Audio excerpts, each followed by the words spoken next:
Do something, man. People are questioning you. Shut up. Shut up. Okay, yep, do that. Sure, guys. Stupid and dumb. Just an idiot. Get your shit together, son. Fuck it. I loved it. Welcome to the Dub Cast.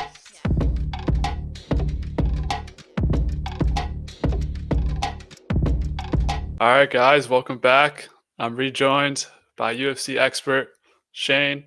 We're here for UFC 322 to give our picks and predictions. A very special card, which I'm sure we'll get to for a certain reason. But New York City should be exciting. Honestly, even, I feel like, I don't know. Do you have TikTok, Shane? No, I don't have TikTok, but a lot of my stuff reaches my reels. Yeah, I've been seeing just so many TikToks about these fights, and I'm really looking forward to them. So, of course, as we always do, we will get to UFC 322, but we have to start with UFC 321. Unfortunately, it was the first UFC card since UFC 301 that we missed on the channel. Was under the weather. We not really the worst one to miss, though. Obviously, we'll start with the main event. The eye poke / gouge. I don't know how do you say that word. I don't know. Yeah, gouge. Yeah. Gouge. That's it. But I don't know. Your opinion on this might vary depending on what you think of Cyril Gane and is Tom Aspinall, as some would say, milking it. But what was your kind of what were you walking away from that main event thinking, other than like being disappointed, if anything? Yeah, that was the big thing. Was just super disappointed at first when I was watching it live. I was like, damn, Tom Aspinall is answering every single question so wrong. If you watch so many fights, you know that when you're asked, can you see? The fans want you to say, yeah, I can see fine, even if you can't see fine. And at the time, I was like, oh, dude, he's just answering all the wrong. He's answering the questions all wrong. I knew that it was gonna be called off the second the doctors came in and asked him one question. He was already, I can't fucking see. So it was tough. I do think that that was the right call, was to not continue fighting, because if you continued fighting and you can't see it, it would have been super sucky. It would have been an even worse fight, in my opinion, because then it's more open ended. Whereas this one's there's no conclusion, so it's gonna happen again. Yeah. And I was gonna ask you, how long do you think, a little bit more about obviously fighting in the UFC, but how long would an average, or how long would it take for someone to recover from an eye poke, if that is even a possible to quantify? It completely depends on how much damage is done. Eye pokes are so different from what I've heard. And from what I've heard about Tom Aspinall specifically, is that he's getting all the right he's doing all the right tests and getting all the right answers back from the tests. It seems like no real damage has really happened, and he should be able to fight. I think they're aiming for December on that Marab card. Oh, really? Yeah. Okay. Yeah, because I don't know if Dana said it, but someone said March, and I was like, that seems just a little bit far off from where we were. And I don't know if they're holding back some fights for the Paramount stuff, or I think also that's more just being safe. I think that's I think that's as long as I think Dana wants to wait to reschedule it. Because if this became a whole nother 9-month to a year-long wait of the heavyweight division again for a different dude, he would be so pissed, man. He just wants he wants Tom Aspinall to be the savior of this heavyweight division, and I'm here for it. And yeah, if he's ready to fight, I'd be excited to see that happen. Yeah, I think there's a lot of people who are making fun of Tom, but I think Tom's gonna get back in there as soon as possible. I don't think he would just want out of that fight, even though, we can talk about the round that did happen. I don't know. Some people were saying Gane might have won the round, and I honestly I was past the point of paying close attention. I was out of it at that point, but yeah, I don't know. It feels like, from what I've heard, Gane did put up a competitive round, so I'm interested to see. I think the odds will come down next time. Tom will be looking at maybe -200, where he was almost -400 this fight. But yeah, and I do think that that's it's the correct thing to think. I think Gane was definitely winning that fight for the first round. Whether he would have continued to win that fight, we we won't know until they fight again. And I think that this is super scary for Gon to go back in there, because I feel like low key, like I think that could have been the best that Gon had. Like those combinations that he was throwing were working against a guy who does not get hurt a lot in his fights. And he broke Tom's nose, or it looked like he broke his nose very early in the fight. He was bloody, And yeah. he was very bloody very early, and I think Tom, the kind of student of the game he is, I think we'll see everything there and have a way, maybe not a way different game plan, but a way better suited game plan for what he saw. It's just more intake for him. Like he learned more, and it's going to end up being like, yeah. I think it's very scary for Gon to go back in there, because Tom Aspinall is going to lab him up a lot more. Yeah, that's a rematch I'm looking forward to for sure. So along with this, we had another title fight for the vacant. I don't know what they're called. The women's divisions are called. Strawweight. Strawweight. Yep. Okay, so Mackenzie Dern versus Jandiroba. Didn't have a pod, but I would have been on I did bet on Jandiroba. I was on her side. I thought she would pull this out in the rematch. I didn't even realize that they had fought before, but it felt like Jandiroba was on her way to a title. Mackenzie Dern, props to her. She gets it done. I don't want to be like the sexist guy who's like, all women's fights sucks, but I don't think this was the most entertaining fight just from a viewer's perspective. I don't know if you had any additional takes on that one.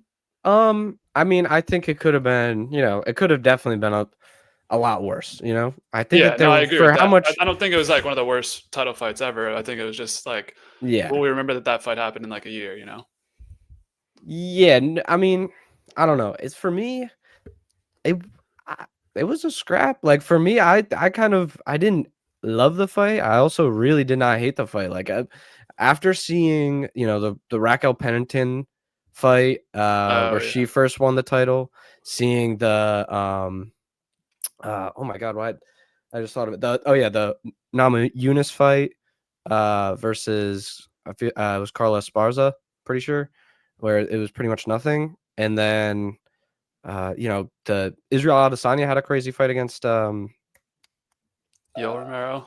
Yeah, Yoel Romero, that was just a snooze fest. And like this wasn't that. Like this was both girls were working their hardest. I mean, yeah, I would have loved to see a finish, but I mean, 11 takedowns between the two of them, over 200 strikes between the two of them. I get it. It's like, it is different, women's MMA versus men's MMA, but yeah, maybe I don't know. Maybe I'm misremembering because we're also just spoiled. We're also just spoiled because the champ before this, Zhang Weili, and we have the champ right above them, right now, Valentina. Those are just two of like the most exciting women fighters that we've seen. Like, and I'm excited to talk about that later, but yeah, we'll have a lot to say about that one. Yeah, so I mean, Mackenzie Dern's champ though. I mean, I'm not going to take anything away from her. Congrats. I think she was like the number 5th or so ranked up there, but there wasn't like a lot of fresh matchups to make. I think it was the case for why that happened. So excited. I mean, if she keeps fighting like that, maybe something will pop. I don't know.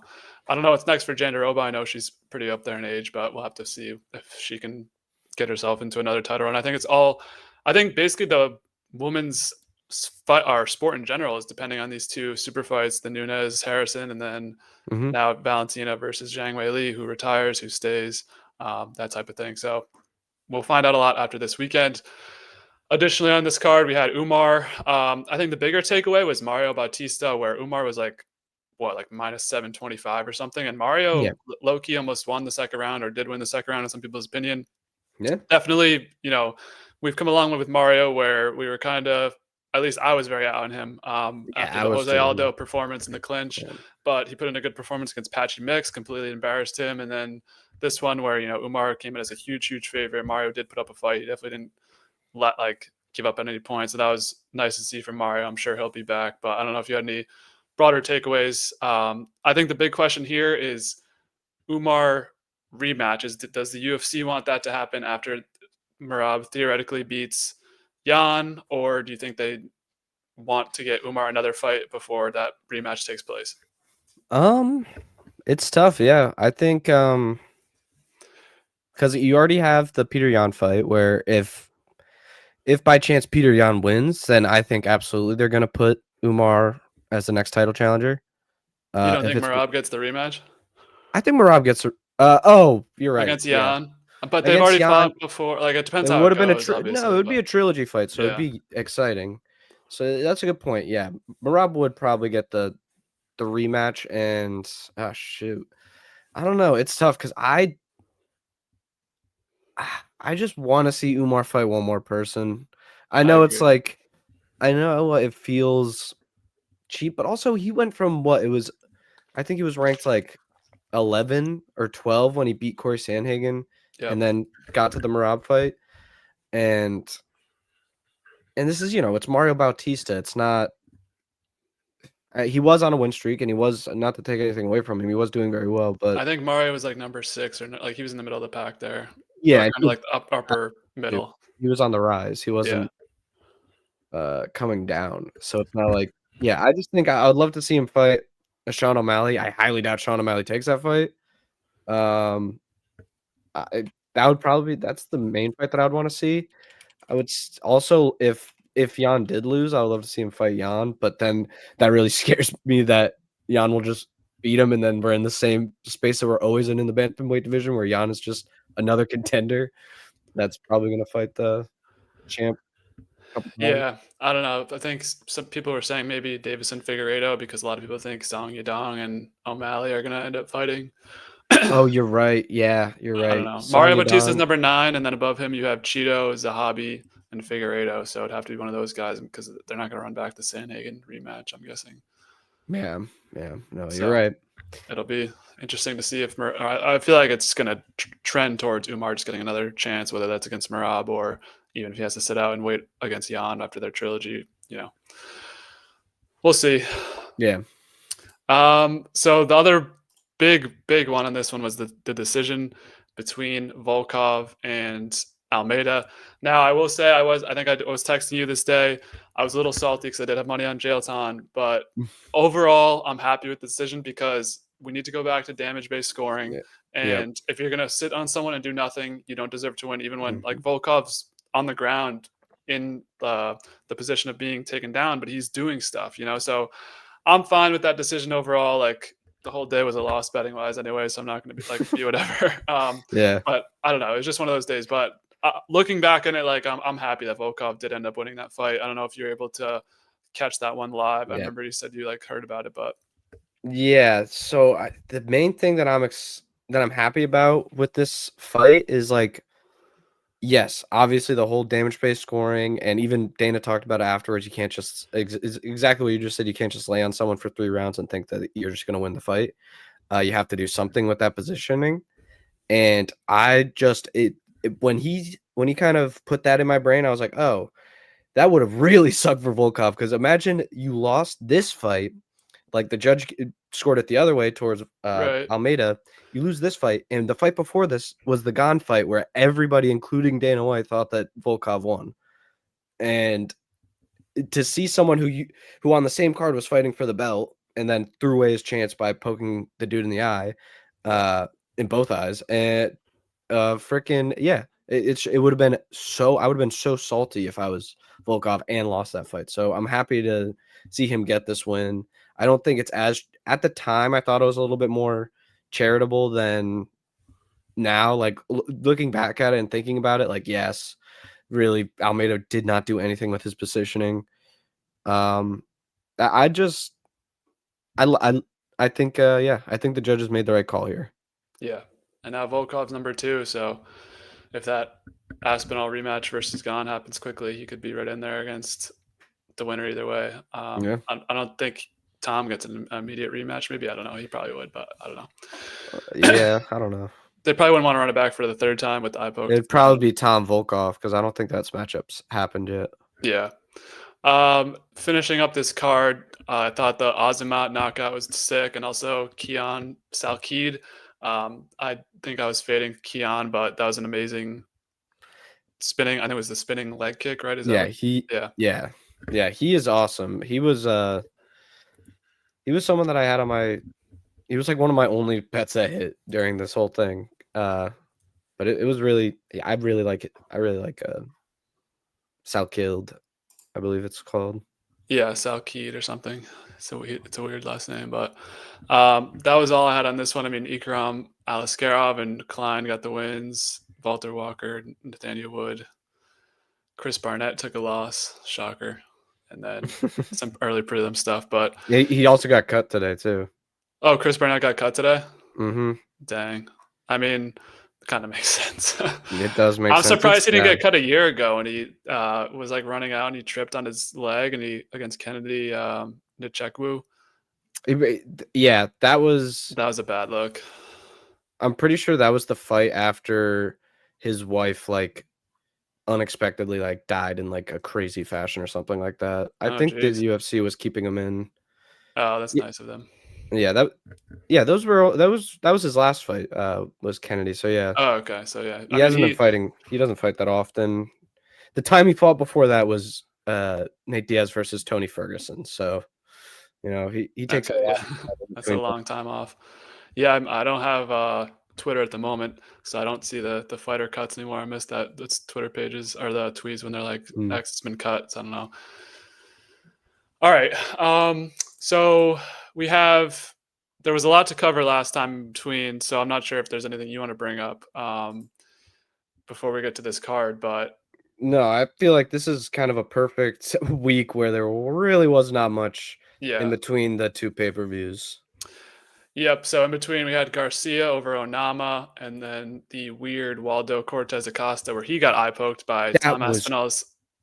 Yeah, that was insane. We were in Buffalo Wild Wings watching the World Series game, and Jake just put it on his phone, and then so we had no audio. We had no idea what was going on. He had Waldo. He bet Waldo, and Waldo's just down on the ground. He's like, "Oh my god, like my pick is done."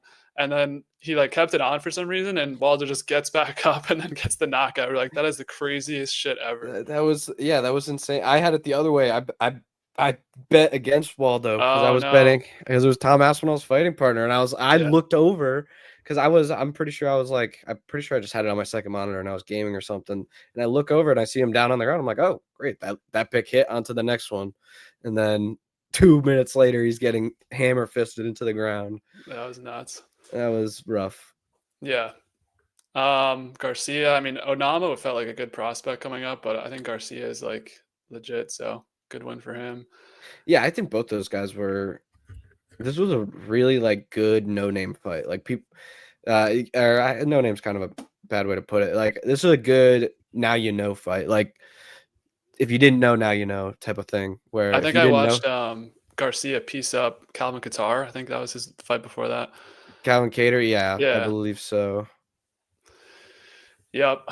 So that was a nice one. Learn a little more about those guys in the main event. And then last week we had Bonfim over Randy Brown. Didn't catch a lot of that one, but if you had any overlying thoughts. I watched this one.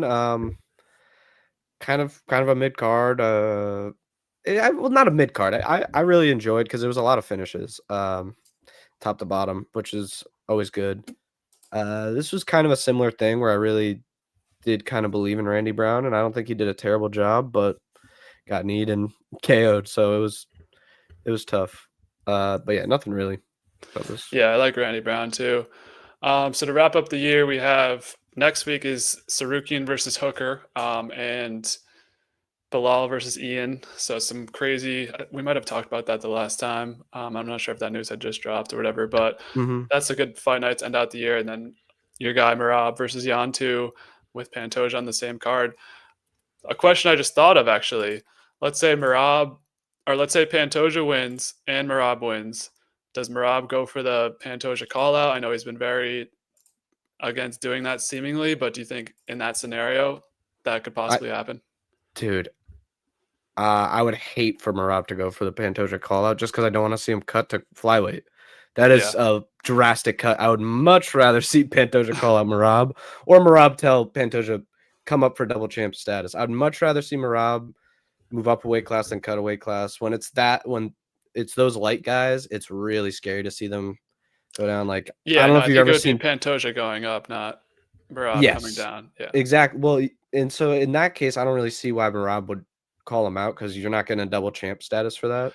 Yeah, I think it's got to be Yeah, That made no it's got to sense. be It would be Pantoja. Pantoja calling out Merab to That would come be down, cool to come up, or to come down, or for him to go up. for him to Um, go up. Yeah, I'm and I curious think that would about do. Pantoja Yeah, because I don't know. It seems like Merab doesn't want to fight Pantoja, but I don't know if Pantoja wants to fight Merab, And it seems like there's not a lot of people like Joshua Van's kind of the last hope for the flyweights where Pantoja's beat a bunch of them at least once or yeah. twice. So No, I kind of agree. I think I I don't think Merab doesn't want to fight Pantoja. I think it's really he doesn't want to cut down to flyweight because he'd be killing himself. I yeah, think if Pantoja moved up, he would have not an issue fighting Pantoja. I think that's really what all the talks about, like when people say that he doesn't want to fight him. I think it's really he doesn't want to go down to flyweight. If he moved up to bantamweight, I don't see Merab saying no to fight Pantoja. Um, in this case, I really, and again, I have a little bit more skewed view. I'm a little bit more biased. I really see it more lying in Pantoja's court, where Pantoja really just has to make the move, and he's the one who's just wants to stay down at flyweight and keep on fighting the guys that he's already fought, or fight a guy who wasn't in the rankings a couple months ago. In Joshua Van, which again, not to say that Joshua Van didn't earn the chance. I'm really excited for that fight. And I think if Joshua Van wins or if Pantoja moves up, that's huge, huge for the flyweight division. Like you said, Pantoja's fought and beat almost everyone at the top here, which is why they're getting someone like Joshua Van and boosting him through the rankings and getting him ready. And again, not trying to take away because he still has to win those fights, but they're putting him in the chance to win those fights and really make a name for himself. And I think no matter what, if Pantoja retains or if he loses it, I would love to see him move up to bantamweight regardless. Because I agree. I think that would just do Because even if he a loses, the matchups world. still aren't like that. Doesn't change that he's already fought everyone there. Exactly. That's what Aljo did. Aljo lost his belt and moved straight up to featherweight. That's what Figueiredo, I'm pretty sure, only fought one more time at flyweight and then went straight up to bantamweight. It was I think it's the move to do. It's got to be easier on your body too, like to move up a weight class. But again, I don't know. I haven't fought in those championship caliber Yep. and cut down to weight, like given everything. So I'm excited to see what his decision is. Well, we've got two people to talk about tonight who are moving up divisions to fight for a new belt. So Mm-hmm. we'll see how that impacts our picks. The last thing I had before we get to this great card, the whole Isaac Dalgarian situation. I'm not sure if you've been following that, but I just want to Yes. hear your Yeah. takes really quick if you had any about the betting, and is this a worry or is this something you think just is a one-off situation? Yeah, I would say it's very worrying. It's very scary when these things start to get brought up, especially in a sport where it's not yeah, people make their parlays for UFC and stuff, but it's not like it's such an individual sport. It's not a team sport where like someone throwing a game or missing a couple more shots than they're usually making it's just so much more apparent. It's so much more crucial. It means so much more to the sport. And especially in a sport like MMA where the pride is so high. Like everyone, like the amount of respect that UFC fighters have for each other, and the sport itself is like bar none. Like I think compared to most other sports, like it's a respect thing over everything. Like it's like maybe work right above respect, and that's about it. Like and that goes against like you put in all that work just to throw a fight, and I I t- I just don't. It's just it is a terrible thing if it's true. I don't. I just hope that it's not as bad as some outlets are making it seem. I would really love for it to be just kind of like a one fighter was a really dumb person, Yeah. and not that the UFC is a little bit more involved.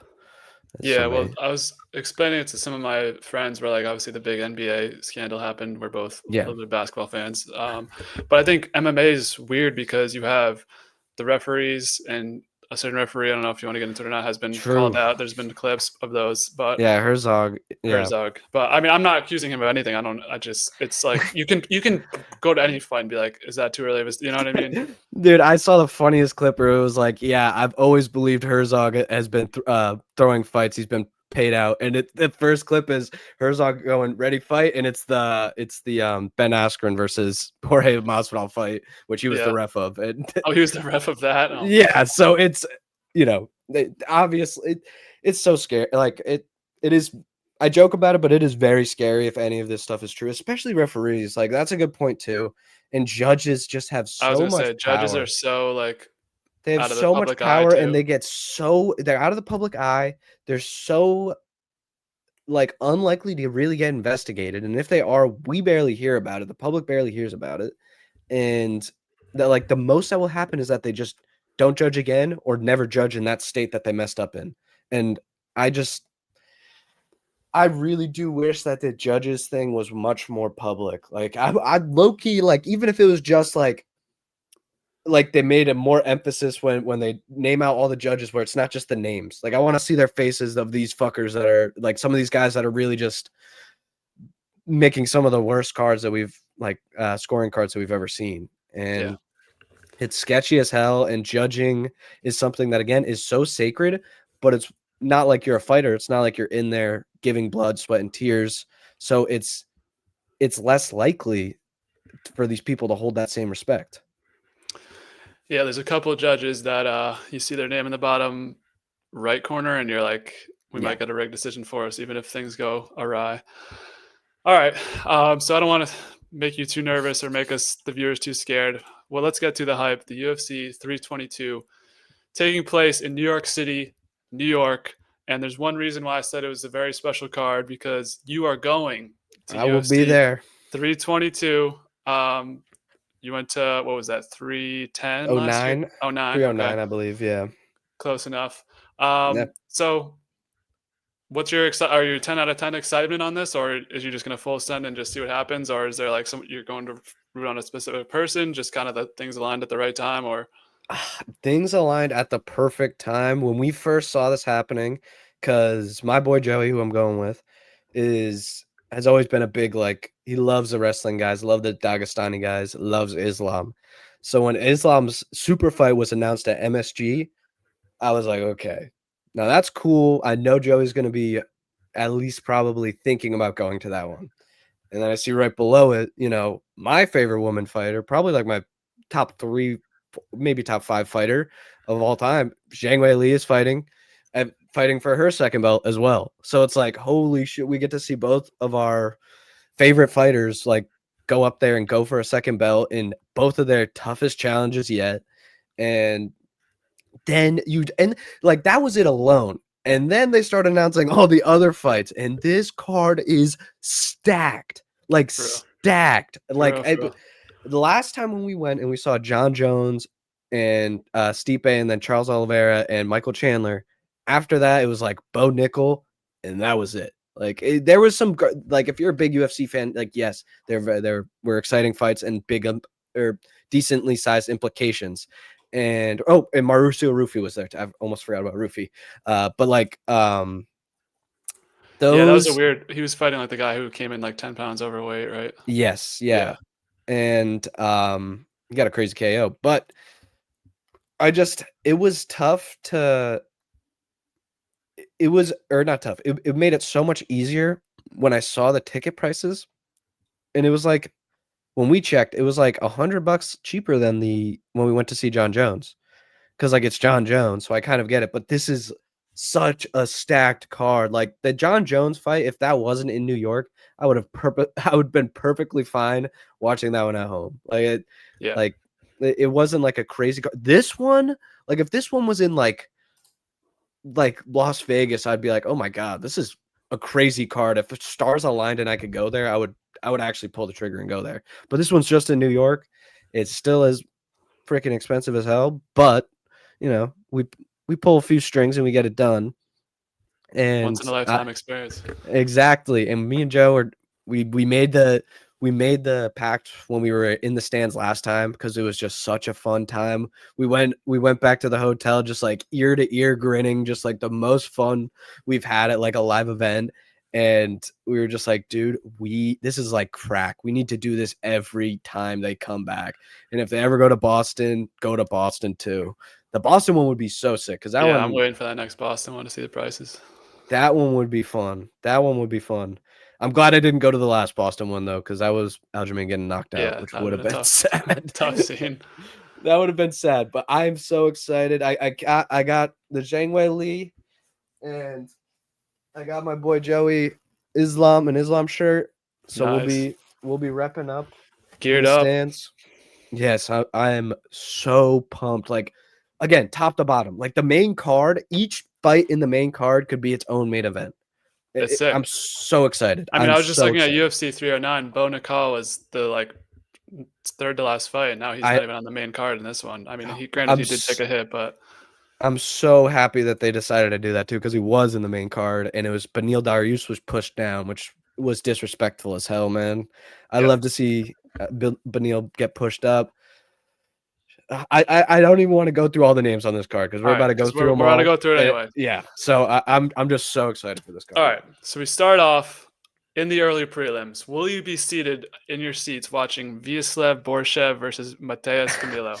Absolutely. We were there the first time to watch the first. It was two lady fighters, and we got there so early because first off, you have to realize last time we went, Donald Trump was in the building, and I think he was just elected, and literally we all had to get patted down by Secret Service when we went in there. That must have been a crazy experience. That was like nobody had security on their jacket. They all had Secret Service, and it was like or like a president something. It was crazy time, and this one I will be in the stands for. I don't really have much of a pick for it, but we get there every time before they show the UFC countdown probably about 20 times on repeat if you get in there too early, which is when we showed up. So we don't mind sitting there getting excited. All right. Well, let's talk a little bit about, I mean, you said you don't have a pick, but we have Borshchev versus Matheus Camilo. Borshchev, we saw in UFC 317, he was on that Ilya Superior card. He got submitted by Terrence McKinney. Yeah, I've been kind of fading Slava Claus, I think is his nickname, which is a hilarious nickname. But this person he's facing off against, Camilo, I don't know. He kind of joined the UFC this year and then lost to Gabe Green. So I'm mostly with you here. I don't have like a pick that I really love in this spot because I need to see more in the UFC from Camilo to have like a confident pick in this one. I don't know. I just feel like Slava Claus, the aura is kind of like I feel like it's not going good for him. I mean, this will probably be an interesting fight because they're kind of around the same level. So I think it might be a fun finish to start the night, but I don't have really anything else. Yeah, this is I don't really have it's very hard to choose between, like, if you go through both these guys' stats and it's tough. Like, obviously Borshchev has more time in the UFC, obviously. But like his last win was against Jan Top, or however you say his name, who was the guy who Mauricio Rufi fought, who came in overweight and I believe is now cut from the UFC. So it's it'd be a super vibe killer. Don't throw this one in your parlay. Just watch it if you're on in time. Yeah, I might skip this one. And usually my method is to not bet the first fight of the night just because bad voodoo going into it. But I used to be the opposite, and then I started listening to you about that, and it just makes the viewing experience so much better because I used to see some tasty lines on the first fight and really want to take them, but not worth it. Not worth it. There's a reason they're the first ones of the night. I think this, I mean, the order's not like super official. It's only Wednesday, but we'll see. I think this is the first fight of the night. Maybe something that might be a little more exciting entertainment-wise, but not betting-wise, because we have Baisangur, Susurkaev versus Eric McConico. I don't know if that's the correct pronunciation of his last name, but we had Baisangur in UFC 319, which we were on the pod together for.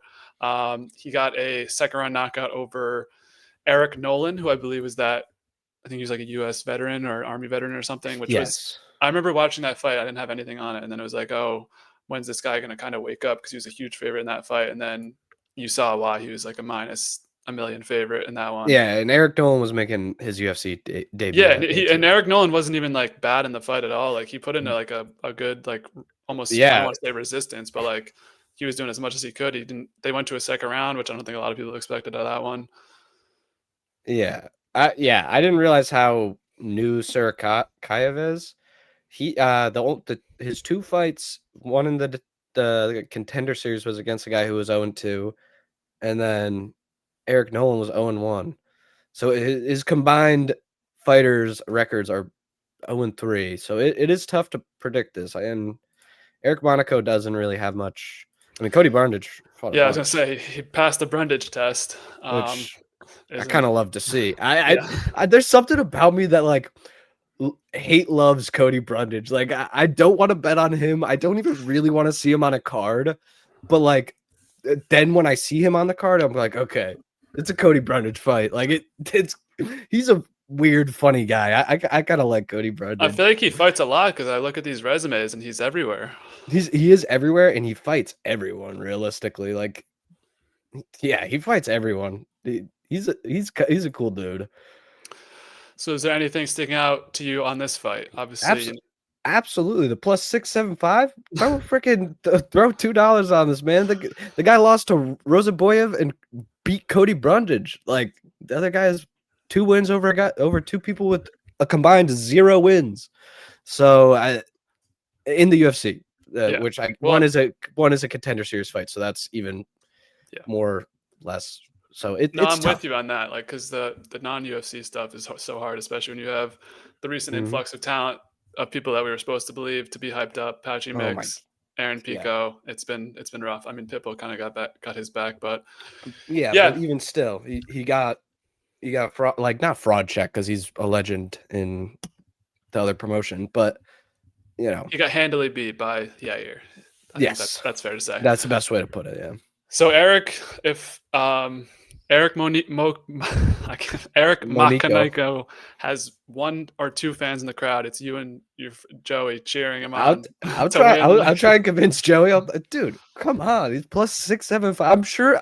I actually kind of almost assuredly bet we won't be the only people cheering for him. I'm sure there's a bunch of degenerate gamblers in New York that are excited. This is I think this is the widest odds on any fight. We usually have maybe exactly 1 or 2 of these, but. And it's early. It's pretty winnable. Like again, Susurkaev is new. It's doable. All right, take your chances on Eric McConico. Okay, yeah. I mean, for me, I'm staying away, but maybe I'll throw a buck or 2 in honor of your name. Throw a buck, dude. Because then you throw a buck or 2 on this. The fight cashes in. Then you can put all your money on whoever you believe in the main events. Just keep putting that down the ladder. Throw it back down, yeah. All right. Well, continuing on the early prelims, we have a UFC veteran. I have a bold prediction for this one: Angela Hill versus Fatima Kline. I think you will see Angela Hill's gloves in the center of the ring after this fight. That's my bold prediction for this fight. That's a good bold prediction. Yeah, I could totally see that happening. She's 40 years old. She is 40 years old. Gosh, I wish this showed me where she's from, because part of me wants to say she's from New York. But regardless, she's done a lot, and she is a really big underdog in this fight. And Fatima is pretty good, but I'm not gonna lie, I have a little bit of a I have a 3-leg underdog parlay, and she is in it. She is in it for me. She is from California. I just checked, but yeah, I would love to see it. I would also wouldn't mind seeing her retire. I think she's done plenty for the sport. Well, I feel like every time I see her on a card, I'm like, she has such, like, no offense, a bad record, because usually the UFC people have like a lot more wins than losses, and she's got like the 18-15 or something. I'm always confused why but I know she's done a lot and she's been around for a while, so I won't be disrespectful. Yeah, no, I mean, and it's not really disrespectful, because It is crazy in most combat sports, you don't really see an even record for people that keep on fighting. Like you usually see, like especially in boxing, like when they lose their O, more than likely they go, or after a few fights they'll go away because it's Yeah. tough, and it's really tough to see people keep on like, especially when they start so hot. Angela Hill, she had her ups and downs early in her career, so it was a very small window where her win-loss record was so far apart, but it is scary seeing it come closer and closer to an even one. But if you thought of it that way, she still's got 3 more fights till it goes even. So She's still, yeah. she could. I mean, How old was I don't. Stipe? 42? She got 2 more years. She's 40. Yeah, she's 40. I think Stipe was 42, I believe. Yeah. So, and I hope she does a little better than Stipe did in the building last year.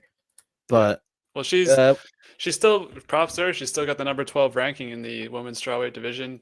I'm sure Fatima is looking forward to potentially taking that. That is scary. Yeah. That is scary. I did kind of forget about that. That is always very scary to go up against a young buck who is hungry to get a number next to their name.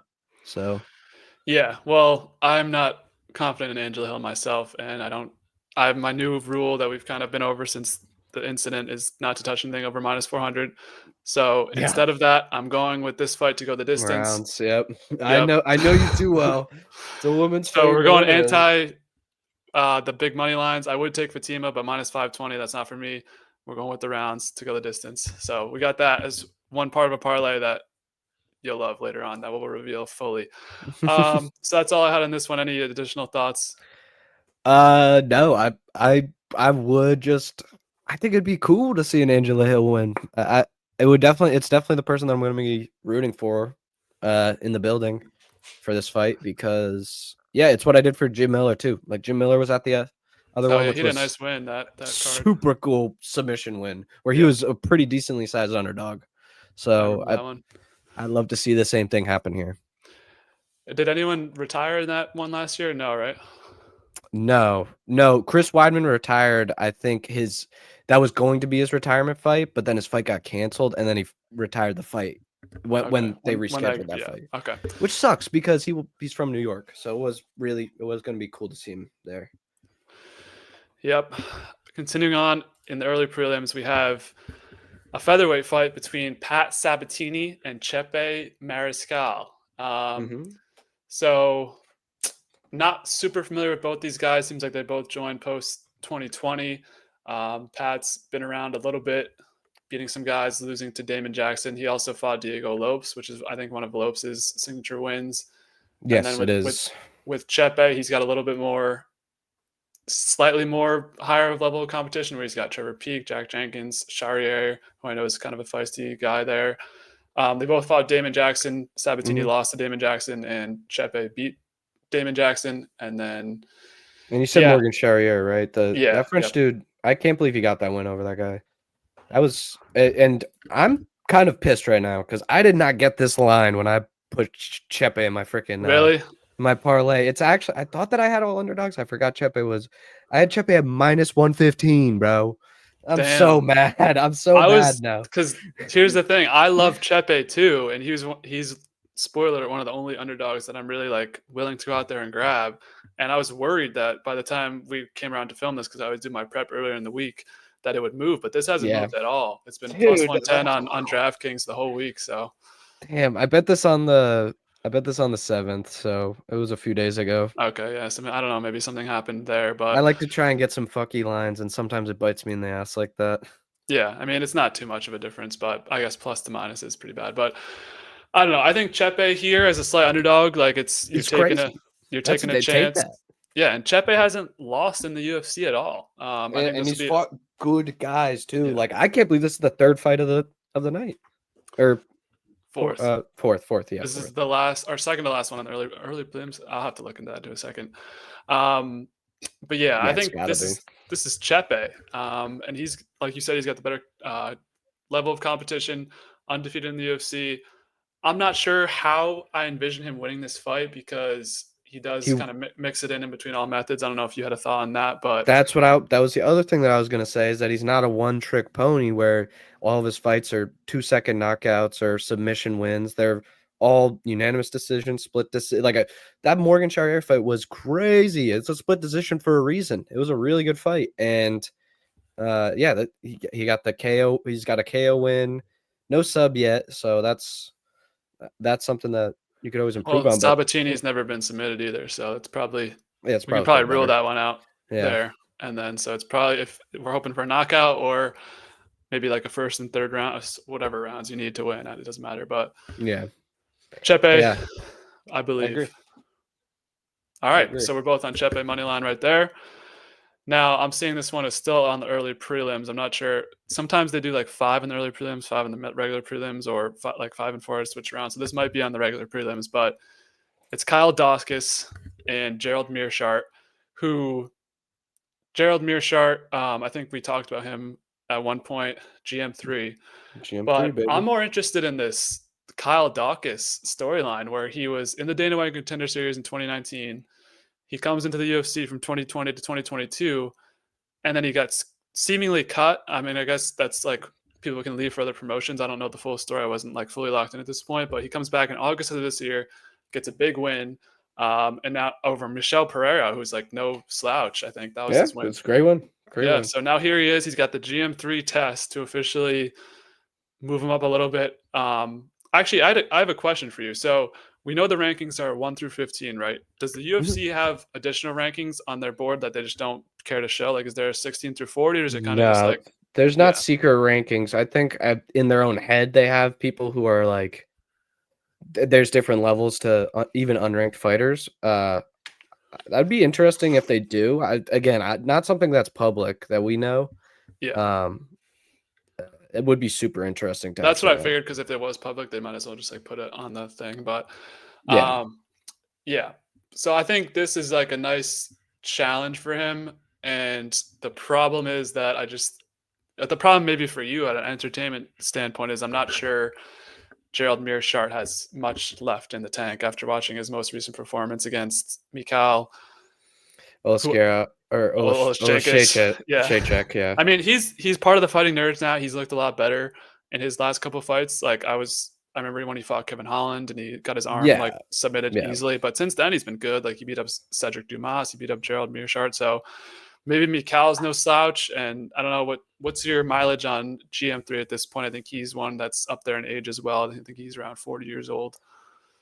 I picked GM3 is my third one in that parlay. Oh, my third and final one in that parlay. I will always go back because I was the same way. Like, and this was him coming off winning against Edmund Shabazian when he fought Reiner de Ritter, just being like, "Oh, dude, I've been hearing about Reiner de Ritter so much. Like, he's gonna fucking maul." Because this was, I believe, Reiner de Ritter's debut in the UFC was against Gerald Meerschaert, and RDR's from kickbox.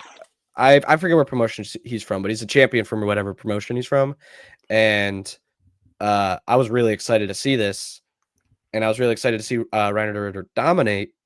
And it was a close fight until the submission in the third round. I just love Gerald Meerschaert's heart. He goes for it. I think Olashchek has gotten way better from joining the Fighting Nerds. So I think that's and Brad Tafar is again really good fighter. I can't believe they give him that right after Reiner. That actually kind of makes sense because he did so well. I always bet on Gerald Meerschaert after that, and he's lost all of them. I'm not stopping now. So my next question was any concern. This was 319 was in mid-August, so you're looking at less than 3 months, or about exactly 3 months off a knockout. Pretty brutal knockout, if I remember correctly, too. I remember like an image in my head of Meerschaert being like stretched out on the canvas. I don't know if that was. Yeah, it is definitely always scary. I think the fact that he didn't, it was in the first round. Yep. So there wasn't really much build-up damage to the knockout. It was just kind of the knockout itself. I think that does play somewhat of a role. Again, I'm just speculating here. It goes person by person. It goes by. I wasn't in the cage. I don't really know how bad it was, but if he wouldn't be entering the fight if he didn't believe in himself. Yeah. So I believe in him. I don't think it's too. I mean he's older, so the chin's always an issue, but yeah, I wouldn't be any more nervous than I would be with a regular fight with German Shark. So I was gonna take Kyle. He was actually like minus around like 380, but then he went over my rule, so I can't take his money line. I am taking him by submission, maybe a little small bet, plus 275 to beat Meerschaert. But maybe on your note, I'm taking both of them, either one to submit. That bet I told you about, either one to win by one method. That's plus 185. That's like a little bit lower than you'd maybe expect. So I think it is a high possibility. Like Gerald Meerschaert does have 29 submission wins in his fighting career. So that's where I'm at on this one. I think I don't know. I don't have the attachment to Meerschaert that you do. And really, since I've been a fan of the UFC, he's been just kind of getting loss after loss. So I'm going with Daukaus. I just think his story is cool. And I think that win over Pereira is really impressive, especially coming back after being cut. Like he's here to stay. So I'm thinking he wins this one, gets a nice submission, and maybe the second or third rounds. And if not, if GM3 wins and you win your money, I hope it's by submission so we both make some money. How about that? I can't believe again, though, I got him at plus 250. He's plus 330 now, dude. I should have freaking just waited. Fight game is so weird. You got to just like, this is probably a bad like stream environment for you because you see all these different prices and stuff. It's like, you got to just go to make your bets, and then when you make them, that's it. That's the number, you know? Yeah, exactly. I hate like the odds. So like that happens all the time for football. Like the numbers change, whatever. And we do this. Like we did the stream today for Wednesday. I'm sure like at least 3 or 4 lines will change by the time of Sunday. It's just, it is what it is. True. All right, we're on to what officially I had as the prelims. It's 2 guys I don't know much about, so I'm gonna need your help with this one. This could potentially be. I think this is a bold prediction for me. Well, not really bold prediction, just like a funny prediction. When Dana does his Instagram videos, this could be like the one he's like, oh yeah. If you don't know, now you know. Malcolm Wellmaker, Cody Haddon. Them and Tracy Malcolm Wellmaker and Tracy Cortez are the only people and Bo Nickal are the only people from the prelims that are getting put on embedded right now. So yeah. And I could almost Bo Nickal's on the card though. Nah, he won't do it with Bo Nickal again. He did that last time. He's gonna do it. You're right. He's gonna do it with this fight. He's gonna say, what does he say? What is it? What is the saying? It's like if you didn't know, now you know. Yeah, if you didn't know, now yeah. Yeah, if you don't know, now you know. Malcolm Wellmaker versus Cody Haddon. Bantamweight. These guys brawl it the fuck out. And it's going to and I love both these guys a lot, and I really love Malcolm Wellmaker.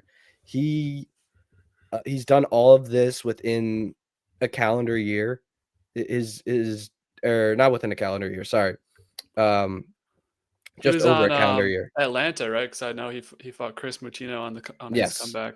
Yes, and he made his Dana White Contender Series in August of last year, and then after that was he was on the Gary versus Protez fight card in April, and then the Usman Buckley, and this has all been within a year. It's pretty much within a year. It's been absolutely insane, and I would love to just see him keep on going up. And Cody Haddon's kind of in the same position. I kind of do hate when they do this, but I don't hate it because it makes it way more exciting.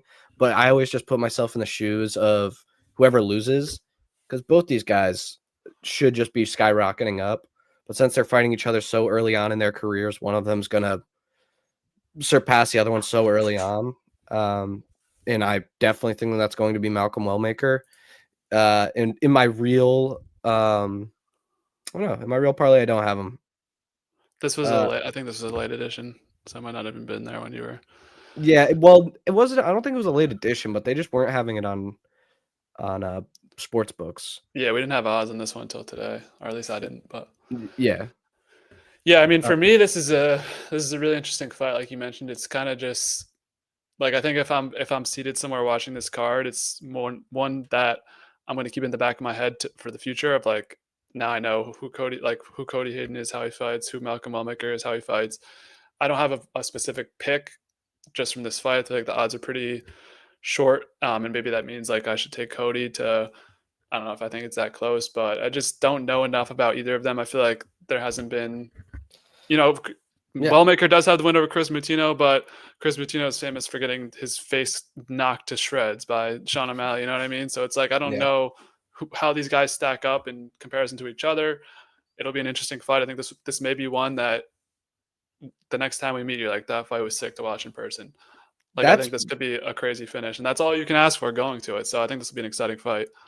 That's that's definitely one of the things that, I wish that you could bet on what fight's going to win fight of the night, what fight's going to win, maybe not knockout of the night, but fight of the night. Because last time we talked about this not before the past pay-per-view, but pay-per-view before that, I was like, I don't know who's going to win, Khalil or Yuri. But all I know is that will be the fight of the night. I would put all my chips on that being the fight of the night if I could, but I can't. This is one that like would probably be plus a lot of money, and I'd sprinkle a little bit on this being fight of the night. I think it's very between two super young guys that are super hungry and don't really have. None of them have that like veteran experience that's going to really put the other one over the edge. So it's just two young guys, their rookie years, pretty much like going at it. Like it is electric. Great way to start the prelims. I'm so excited for this fight. This is absolutely one that I think you're right. I'll come back and be like, that one was fun to watch in person. Yeah. I'm envisioning either like vicious knockout or just war, like 3-round war. Yes, dude. Yes, I totally see that. Just either a vicious knockout from one of them, like a spinning head kick, or like a freaking just a 1-2 down the pipe that just catches them super clean, or just like a freaking war where they're all bloodied up. They do the thing where they're young and they're just so bloodied and bruised, and they hug each other before the third round and then kill each other for the final. On with the carnage. Dude, I love when they do that shit. I love it when there's just so much respect and so much, because again, these guys, they really shouldn't be fighting each other right now. This could be, I think if the UFC really believed in both of them, they would be hyping them both up separately to a fun like fight night card, like how we've had the past 2 weeks. Like I think these guys are very much on the same. They could have made the main card of those fights. Yeah, easily. Yeah. They could have made the main card of those fights. All right. Well, you got me after this one. I think I'm gonna have to. I don't know where we're gonna go to watch these, but I think I'm gonna have to be seated. Like this will be the one. Sit down. Come to New York. Fuck it. All right. Well, continuing on with the prelims, you mentioned her name before. It's Tracy Cortez, the number 8th ranked women's flyweight, fighting against Erin Blanchfield. Erin Blanchfield, a sizable favorite in this one. This is actually the second matchup between the two. They fought outside of the UFC. So we had Erin Blanchfield, who was ready to go a couple months ago. We spoke on that kind of weird incident with Macy Barber pulling out last second. Yeah. That was crazy. So what are you thinking about these two here, where I don't know. This is kind of like a middle of rankings fight. Maybe one of these people, maybe Erin Blanchfield could go up and fight. Is this the new Mackenzie Dern division? No. Yes. No. This is flyweight. No. Yeah. This is Zhang Weili and Valentina. Yeah. Those divisions are bad for me. So, anyways, I feel like we've seen Alexa Grasso in the spotlight. Maybe Natalia Silva's got the next shot because Fiorot already got her title shot against whoever wins between Zhang Weili and Shevchenko. But Erin Blanchfield could put herself in position or be the next title shot either way. And then Tracy's, 100%. Tracy's kind of fought against the next level. Party. Yeah. Had that tough loss to Rose where, the most viral moment was her eyelash. That's all I remember. Tracy Cortez, her eyelash getting knocked off. Yeah. But what do you think about this fight from a betting perspective and also a fan perspective? What are you leaning towards in this one? From a betting perspective, this fight scared me immensely. This was the one that I the one I wanted to touch the least, because at one part of me feels like Tracy Cortez is actually getting pretty decently underrated, and I think people don't really see her as like a true top performer in this division. I think a lot of people kind of see her as like someone that the UFC puts out there because of the way that she looks and stuff. And I think that she's actually a monster. Like I think she does some crazy. She has some good moments in a lot of those fights, and I would love to see her prove the doubters wrong for sure. However, Erin Blanchfield, this is why I don't want to touch it, is she's such a big favorite, and she's coming off of that fucked up main event, dude. That, like, imagine how much hatred is in her brain right now, just waiting for the next person that she gets to fight. Like, I would be so scared if I was Tracy, but I do think that she is being underrated, and I think that she's better than the sports books say. I think she's better than a lot of the like armchair analysts say. I think, but Erin Blanchfield is that girl. It's tough. It Yeah. is one that I really don't want to bet on. No, I agree with you. And like, if I were to bet every fight, I'd probably just put it on Tracy because there is like, I don't think there's as wide of a gap as Vegas or the odds are giving it. Yes, But I don't feel comfortable like going to get like Erin Blanchfield had what was that, August, had a full camp, comes back and is just like on a warpath. So I think this will actually be a and very, she was so mad. I don't know if you saw all of her social media and all of her like things afterwards or interviews afterwards. She was pissed, dude. Oh my god. I mean, it's one thing to pull out even like the day of, but it's like literally like minutes before, like, because you have to lock. I'm sure you have to lock in as a fighter, Yeah, and then to it's be like, literally was like 15 minutes, not even 15. It was the commercial break going to I'm it. pretty sure didn't she walk out and then Macy Barber, or did Macy Barber was supposed to walk out and then just didn't walk out? I remember. I don't forget. No, they remember the they were exact- about to do the walkouts. I don't even maybe Erin Blanchfield did walk out, but I don't think she did. I think it was everyone was at the table still, and it was just the dude. I remember sitting there. I'm like, oh, got one fight left. This kind of mid UFC fight night card. And then I look over and it's like this fight's canceled. I'm like, I've again never seen that happen ever. Yeah. So I don't have a side on this one, but you can guess where I'm going to go on this one. Distance. Yeah, exactly. I was about to say. I mean, I every UFC yeah. fight that Tracy Cortez has been in has gone the distance. So I don't think I'm like, it's not going to be. I'm sure it's not going to be great value. yeah, Like I'm sure it's not. But when we pair some of these ones together, Yeah, or trust. like she is. I did forget about because I had the prelim underdog bets where it's just 3-legger. This one's a 4-legger with a bunch of all underdogs for main event. Or this is still prelims, but of the more notable people, and Trace Cortez is in there.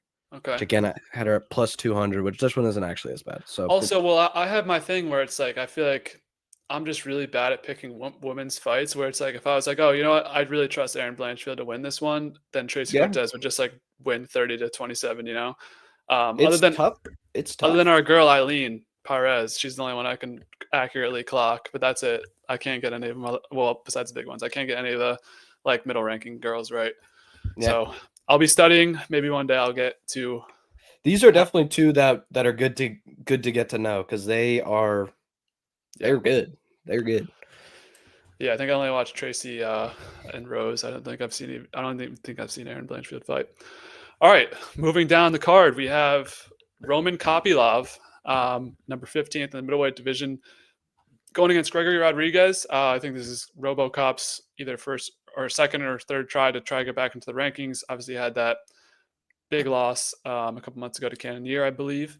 Yes. But he came back with a big win over Jack Hermanson, who I was big on for that card. So I remember that one, big RoboCop win. And Roman Kopylov's coming off of a very disappointing performance against Paulo Costa, where a lot of people counted out Paulo Costa in the UFC, including me. I was like, Kopylov should easily win this. And I think we covered this one. This was the Poirier Holloway card, and this is the co-main event, and it was a huge letdown for Roman Kopylov. So do you think he's able to bounce back against a seasoned pro like RoboCop, or do you think the Kopylov kind of rise was just a flash in the pan for now, and he's got some learning to do? He does have some learning to do, I think, but also RoboCop. Rodrigues has so much to learn as well. Like they're both kind of again in a very similar spot in their career. They're the same age. They're not like Roman Kopylov's 15. Like he's not like huge in the rankings. Like he's just in there. He's the last person on the rankings. So they're pretty much in about the same spot. And I do have Roman Kopylov on my parlay, but I don't think that this is I'm not super confident about it. It was just someone that I liked. I don't think that it's this wide. I think this is a pick'em fight. I think this is a -110 fight. I'd agree with that. Yeah. Yeah, for me, as crazy as it sounds, I think me betting on emotion has actually worked out well. And with Roman Kopylov fucking up a bunch of my parlays last time, I'm anti him. And watching that performance, it's like I don't feel comfortable betting on Roman Kopylov again. So I'm going with RoboCop, who took out one of my big dogs in Hermanson the last time. So it's kind of just, I don't know if you want to call it like Murphy's Law or whatever the friggin' saying is, but like I'm going to go with RoboCop here. I'm not going to put a ton on it, but I don't know. I like RoboCop. I think he fights interestingly. I'm also looking at the under. The props are out early, so that's when it's a good card. They got the bets ready for you. True. Under 1.5 rounds is +130. So both of these guys are knockouts artists. It doesn't really seem like that because we remember RoboCop's making it to the 4th round and kind of gassing out, and then Roman Kopylov had that really boring decision loss to Paulo Costa. But before that, they were both kind of knockout guys. So I'm thinking under 1.5 rounds for sure. That's +130. So that can be a solo bet right there. And then if you want a little parlay piece, not to go the distance, is -260. So that's where I'm looking at on this one. I will say Roman Kopylov, while he is a knockout artist, has not knocked out a single person in the first round. Yeah. Or finished a fight in the first round.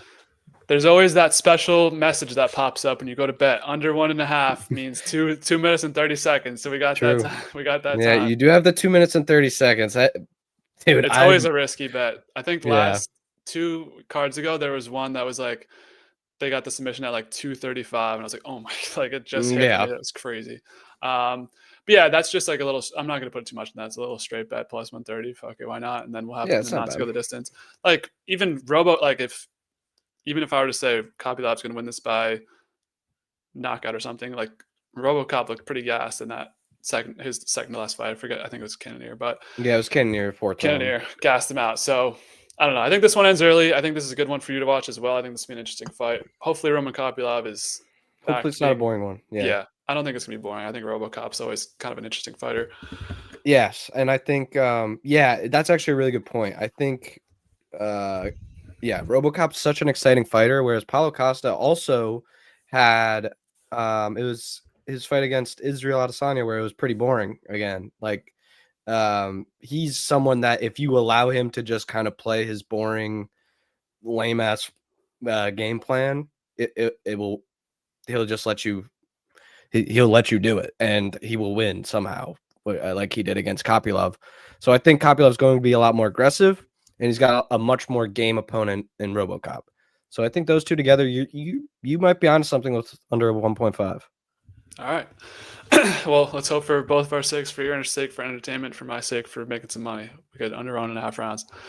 Next one, you saw him last year. You see him again. Nickal is back. Obviously, since then took a big loss to RDR. And yeah, you saw the Paul Craig win. He looked okay in that fight. I think we both agreed he needed to use his grappling a little bit more there. Dude, that was the most amount of booze that whole night by far, man. And we were all chanting overrated. We're all chanting fuck Penn State.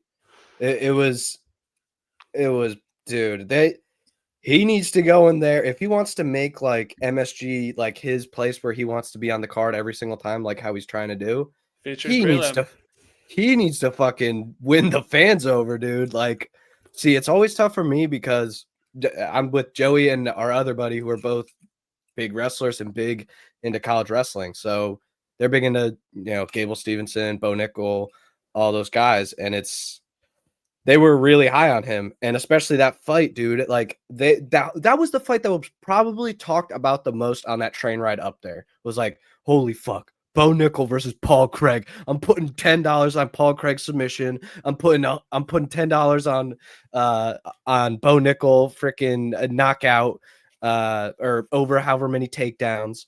And it's like, dude, he stunk it up, man. Like everybody was pissed at that fight. Like in the arena, outside people, it was more like a test, and I could see not having, being in that environment, not having all those, drinks flowing through me and everything, being all pumped up in that, all excited.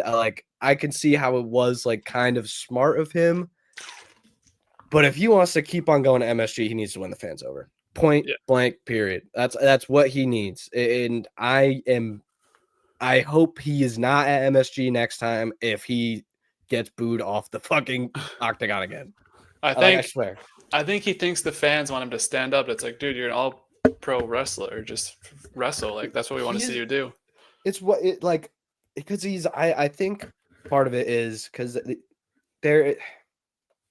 I want to put it right, because like I think he thinks too much about the casuals, man. Like, I think he thinks way too much about the casuals, but then always flames the casuals because those are the loudest people on Twitter and the loudest people on, Instagram and stuff.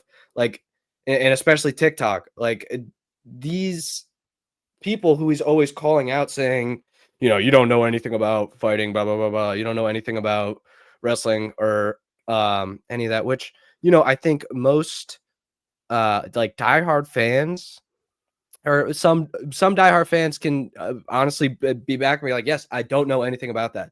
But a lot of casuals be like, yeah, but it's still like all about, you just needed to take you need to stand up and bang, like before the fight, before the Paul Craig fight, like you're just a wrestler, blah, blah, blah, blah, blah.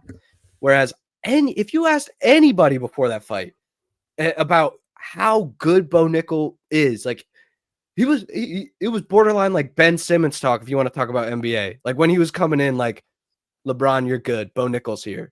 Yeah. Like, people were on him because his wrestling is that. But god damn, dude, you need to win some fans if you want to stay fighting at MSG. Like, I think he's going to have a perfectly fine career outside of UFC, but I am so sick of how much he fights to get this spot in the card and tried to fight to get the fucking to try and get into the main card after saying, I don't deserve the main card. I'm going to be on the prelims next year. That's what he said last year when he lost. Like, he needs to win fans over. I am so sick of this, man. Like, I love him. I really want him to do good. I just need to see a good performance. I need to. Yeah. And it might all stem from that UFC 300. Being on the main card there. The fact that that's another whole fucking thing. Like, like again, that the very Ben Simmons-esque where like this guy came in and everyone like, maybe Ben Simmons isn't, I don't know NBA as well. I was following a lot more back then. And so I remember when he was coming in and everyone was like, this is the next LeBron James. He just needs to figure out how to shoot and he is going to be the greatest player. And it's like, now he's out of the league. He's out of the league now? That's crazy. I didn't know that. He might be like barely on a roster somewhere. Dude, I don't even know. I can't even put it to words. This guy, I want to like him so much because all my friends love him and I want to support him, but yeah. I don't like his RDR performance was terrible. Obviously, he lost his fucking and the way that he talks afterwards. Again, I don't want to keep this going for too long. The way that he just talks about everything on his podcast is just, it seems like he's rage baiting.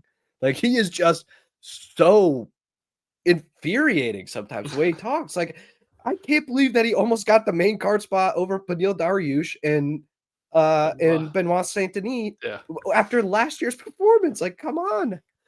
And coming off a loss from RDR. Come on. But yeah. Well, let's switch gears to Rodolfo Vieira. So does Rodolfo Vieira stand a chance in this fight? What do you think? What do you think is the overall outcome? Like, from removing your personal disdain for Bo, is this an achievable win for Bo, or is this a challenge that he should be?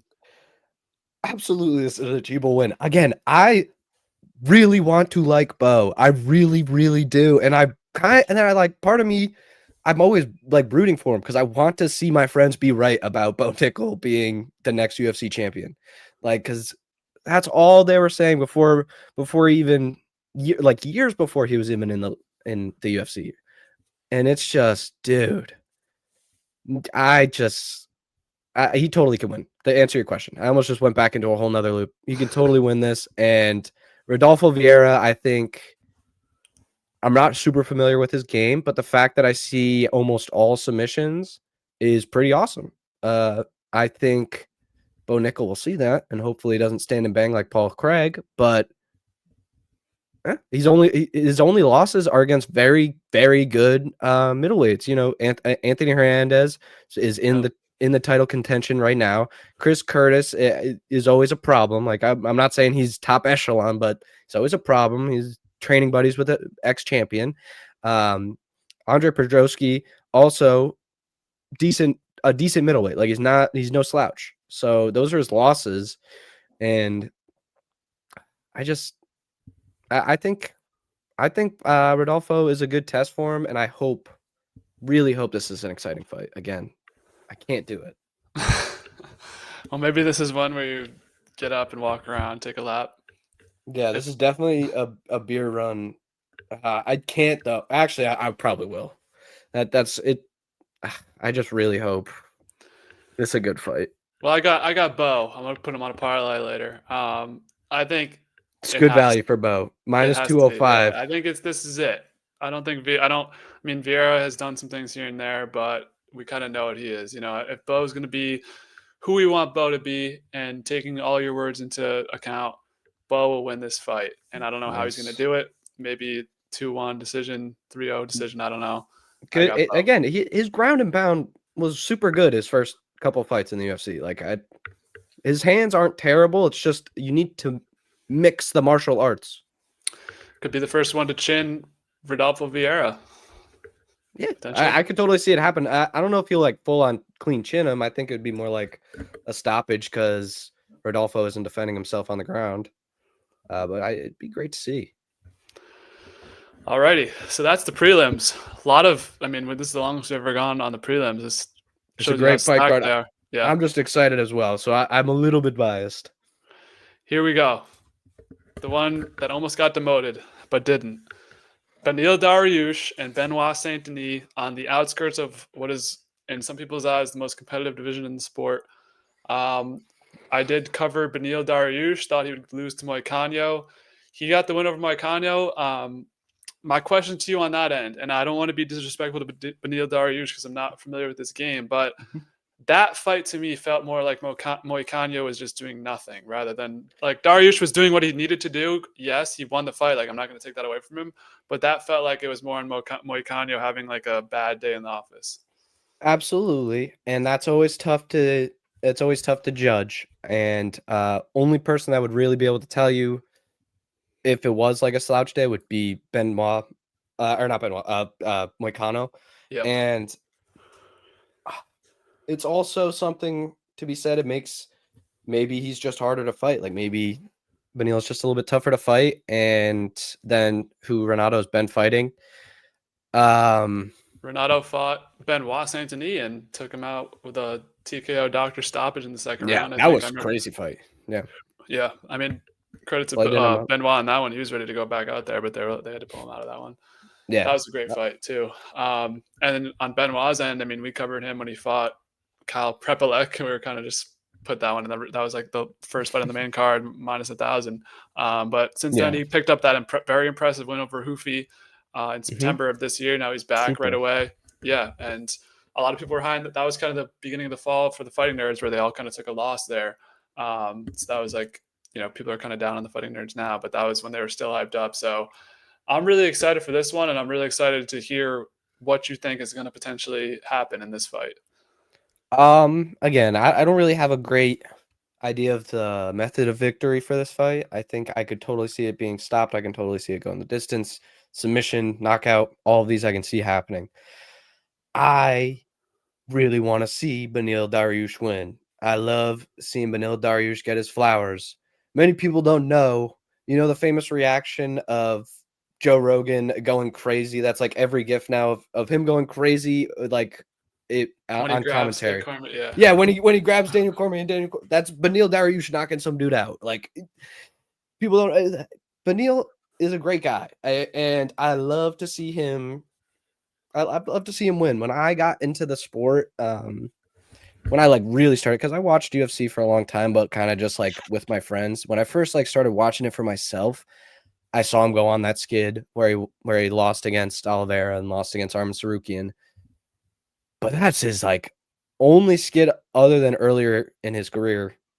And like old Beneil has been pretty damn good. Like I can understand your questions about the Moicano fight, but It's takes not even a question about Beneil. It's more like yeah, no, exactly. it's like what was that out of Moicano kind of thing. It takes two to tango. So if it's a question about Yeah. Well, that's Moicano, what then it takes we're away talking from about Dariush. Yeah. yeah. So it's tough. It does make it tougher to judge. But I think that also sometimes that's all a fighter needs. Like if he won 1, 2, 3. He won 8 fights before the 2 losses to Charles Oliveira, Arman Sarukian, and then one against Moicano. Sometimes that's all a fighter needs, man. And he is older, but like, you know, I totally can see him pulling this off. Again, I think I got him actually at a more disrespectful line. Let me check real quick. Oh no, not crazy. It was plus 160, but Okay. So I thought I saw it at even crazier underdog numbers. I just love to see him win. I don't know what it is about Beneil. He's just such a cool and nice guy. Like he's one of those guys that you never hear anything bad about, and he he's does seem just very chill. anytime he talks, which isn't much, he's a quiet. He doesn't like. He's not bombastic. He's not freaking being the loudest guy in the room. But when he does talk, he says great stuff. It's like very chill, cool things. Like he's a Well, cool he got guy. screwed out of that the one he was supposed to fight Moicano. Remember we went But over he that was one. Yeah. exactly. But he got screwed. But because he's such a nice guy, the UFC did end up hooking him up, and because he was, and then ended up being still chill about it. Like he got the full fight purse, and I think he got win bonus. I could be wrong about that. I think he got full fight purse and win bonus, but I could be wrong. And then he got to still fight Moicano. Yeah. And win. Yeah. And because that was the big thing was like Moicano, I believe, was under him in rank. I believe when he got to fight Islam, when he got pushed up to that Islam spot. Yeah, I could be wrong. I might be right because remember the hype train on Moicano was legit at that time. Yes. Yeah. So I believe he was just under him in the ranks. And then the fact that Moicano got to get the title shot over Beneil is kind of crazy. But part of me thinks that Beneil probably was asked. I don't know if he's come out and said that he said no or yes to that. I would assume Beneil's a pretty smart guy, so I wouldn't be surprised if he was just like, no, I need a full fight camp to fight someone like Islam. And then Moicano's the kind of guy who's like, obviously, I'm going to go for the belt, go for the money, Moicano. Fuck it. Fuck it. Well, I hate to be the anti, but I'm taking Benoit. That was fair. It's fair. I think Benoit knocks him out just because, I don't know, if Beneil before that Moicano fight was on a 2-fight loss streak, both by knockout. And against it is against top level competition, but I think Benoit is right up there where like his losses are Poirier, and there's like one maybe kind of mid loss in there, but true. Moicano, Poirier, and then his the Moicano fight was just insane. Like I don't know. I guess common opponent leans towards Beneil because Beneil just embarrassed him, but I think just from watching, I've watched both those fights. Moicano looked a lot different in the Benoit fight than he did in the Beneil Dariush. So if that's what screws me over, that's what it is. But I got to go off my intuition. I'm thinking Saint Denis by knockout, and I'm also looking at the under. You mentioned you don't know if it's going to go full distance or not distance. I think Beneil has enough submissions and knockouts mixed in there, and Benoit has been looking good on the submissions. Both his last wins over Prep Black, we don't rank that highly, but it was a submission win, and then the Houfi win was a submission win as well. And he still has he's great at knocking people out too. He has one of the cleanest knockouts against Matt Frevola, where Matt Frevola's walking away and he catches him cleanly. Yeah, I just think when I think of these two fighters, I think of Benoit as having like a bigger knockout punch potentially. So that's where I'm taking that prop bet at plus 150, and then the under 1.5 rounds is plus 130. So kind of same thing as the Roman Kopylov, like one of those is bound to hit. Hopefully, one of those will be knockout, and then not to go the distance as prop piece there, or as a parlay piece, minus 250. So that's where I'm at on this one. But we may be on opposite sides in a couple of these going forward. I'm about to say that this is not where it stops, where we're divided. I believe every fight going forward, we are divided. So let's talk about this one. I am this might be the most interesting fight on the whole card. Yeah. I'm not like because I want to see what happens. I want to see what happens. Well, I was in the Leon bandwagon, but after watching that Sean Brady performance, there's nothing I can like. When you watch him go almost 10 rounds, I think it was 9 rounds versus Bilal and then Sean Brady. He did almost nothing. Like but the thing that makes this so interesting is that Cortez doesn't wrestle at all. He won't do any of that shit. It's gonna be on the feet. This is another one that could be fight of the night. Yeah. This one, and also the Beneil and Benoit. All of these, like the next one we could talk about could be fight of the night. The last two certainly could be fight of like this. This is a stacked card. I don't want to ever be like I'm not a fan of Leon because he is losing fights, but when I got up on my soapbox and made like a big proclamation to the world, I remember that was one of the first things I told you. I was like, I made myself look like a fucking dumbass, telling everyone to take him over Bilal. I don't want to get bit in the ass by that. So I have one thing on this fight. I think it's going to go the distance. I think it's going to go over. I think it's going to be a war, but I think it's going to be on the feet. And I think Leon's going to be a little conservative, maybe first round, find his thing, second, third round. And then by the third round, this will be a really good fight. For me, Cortez is like, it's like, cause I love both these guys. I do like both. It's a tough one. Yeah. These guys are both in like my like if I had like tiers, I like both these guys. I'm watching them fight. Usually Leon before he's faded out the last couple of fights, but Cortez is someone I want to root for. Leon, someone I want to root for. So I'm not taking a side in this one. I can't. So I'm really curious to hear what you have to say about this one. Does Leon entice you at plus 145 as an underdog, former champ? It is so enticing him at one point at plus 145. Again, this is kind of one that I couldn't choose as well, but it's one that I just felt the need to bet on, and I have 2 parlays with separate guys picked. So both whoever wins it to win. Yes. So and the parlays are actually completely different because I have Leon Edwards in that. I was telling you about the all underdogs one. It's Leon Edwards, Tracy Cortez, Beneil, and then we'll get to it later. JDM. As all underdogs. And dude, this is going to be a crazy fight. I think one thing that they made super apparent and embedded that I think a lot of people aren't going to think about is this is Leon's first 3-round fight since the first time he fought Kamaru Usman. I actually watched like half of the first embedded, and I think that was already in there. He's like, this is gonna be nice and easy because it's 3 a sprint. Rounds. Yeah, it's a sprint, and dude, that is scary, man. And again, I love Carlos Prates. I love the fighting nerds. Carlos Prates is kind of my spirit animal. I love him so much, but this is a tough one to pick, man. I would be so sad to see Prates lose to Leon Edwards, but I could totally see it happening. And if Leon Edwards beats Carlos Prates, oh my God, could he finally, what I hope he does, finally call out Ian Gary and kind of take Ian Gary away from the title contention and bring Leon Edwards to another fight where, because that division it's stacked. The welterweight division is stacked and has a lot of people that could be considered for the title. And I mean, you have the champ fighting later tonight. The championship. That's what I was about to say. I love when they do this. They did this a couple not too long ago with like the bantamweights on the Marab card, where they have just like a bunch of the same weighted people that are all in the ranks that all could really be title contenders. They did it with heavyweight in Saudi Arabia. And it's like you can like in the 1 hour of Carlos Prates starting and then the Jack Madalena fight finishing, like, dude, this entire division can be flipped on its head entirely. Because we also forget Shavkat's in this division. Ian Gary's in this division. Fucking Sean Brady's in this division.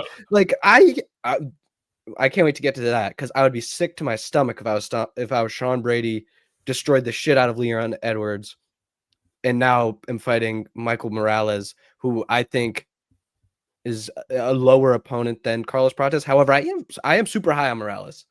I just think it's it's more risk, less reward for Sean Brady versus Leon Edwards, who has pretty high risk and reward. Yeah. This is an interesting division because I feel like when the UFC makes this fight, they hope Prates wins this and kicks Leon out because I think they're kind of done with Leon. That's what their hope. But I think Leon is being slept on heavily in this fight, granted by the odds and just by the public in general, because people love Carlos Prates and fairly so. We both love Carlos Prates. Yes. But him at minus 175 when his biggest win is like Jeff Neal or Neil Magny. I forget who. I always get those two confused. Yeah, Jeff Neal. Okay, he's number 13 in the welterweight. We saw him against Ian Gary. Oh my God, he fought Neil Magny the one before that too. I forgot that they fought both. They're so difficult to differentiate who's who. But I mean, we saw Prates try and go up and fight Ian Gary, and he had that last minute or so where it was like, holy shit, Carlos Prates could do this, but he kind of got outclassed in most of that fight. Yeah. Like, unfortunately, as sad as it is to say, and I'm not the biggest Ian Machado Gary fan myself, but I don't know. This is a really interesting division, and it all obviously it hinges on the title fight, and you have the number 2 contender fighting next fight, which we'll talk about, and we have four top 9 guys fighting on this, or five top 9 guys.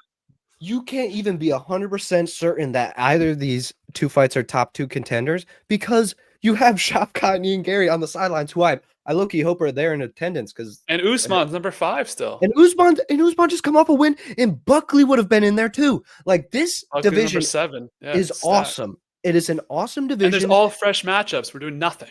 All fresh matchups and all different fighting styles, man. Like, it's not like this in most other weight classes where there's such differing fighting styles. Like, you have a Wakan Buckley who's a grappler, but he's not the same grappler that Sean Brady is, or Kamaru Usman is. And then you have a striker like Leon Edwards, who is not the same striker that Carlos Prates is, but like they kind of are. Like, it is so interesting, the fights that you can make. And then you have Jack Della Maddalena, who's really just kind of an enigma still at champion. I can't wait till we get into him. But yep. And now you have Islam, who is now in the fucking division, which I didn't even think about till now. He's going to be part of the rankings. This shit is about to go crazy. The welterweight division is about to go crazy. And if Islam wins, does Ilya say fuck it and just come up again? Dude, if he says fuck it, I would be so pissed if I was any of these guys that we just named. Shavkat, fucking Ian Gary, Carlos Prates, Leon Edwards, Sean Brady, like any of these guys. Well, you mentioned you don't want to go down, so you'd have to go up and face fucking Kamza or Alex Pereira if you want to move up weights. Like, that's crazy too.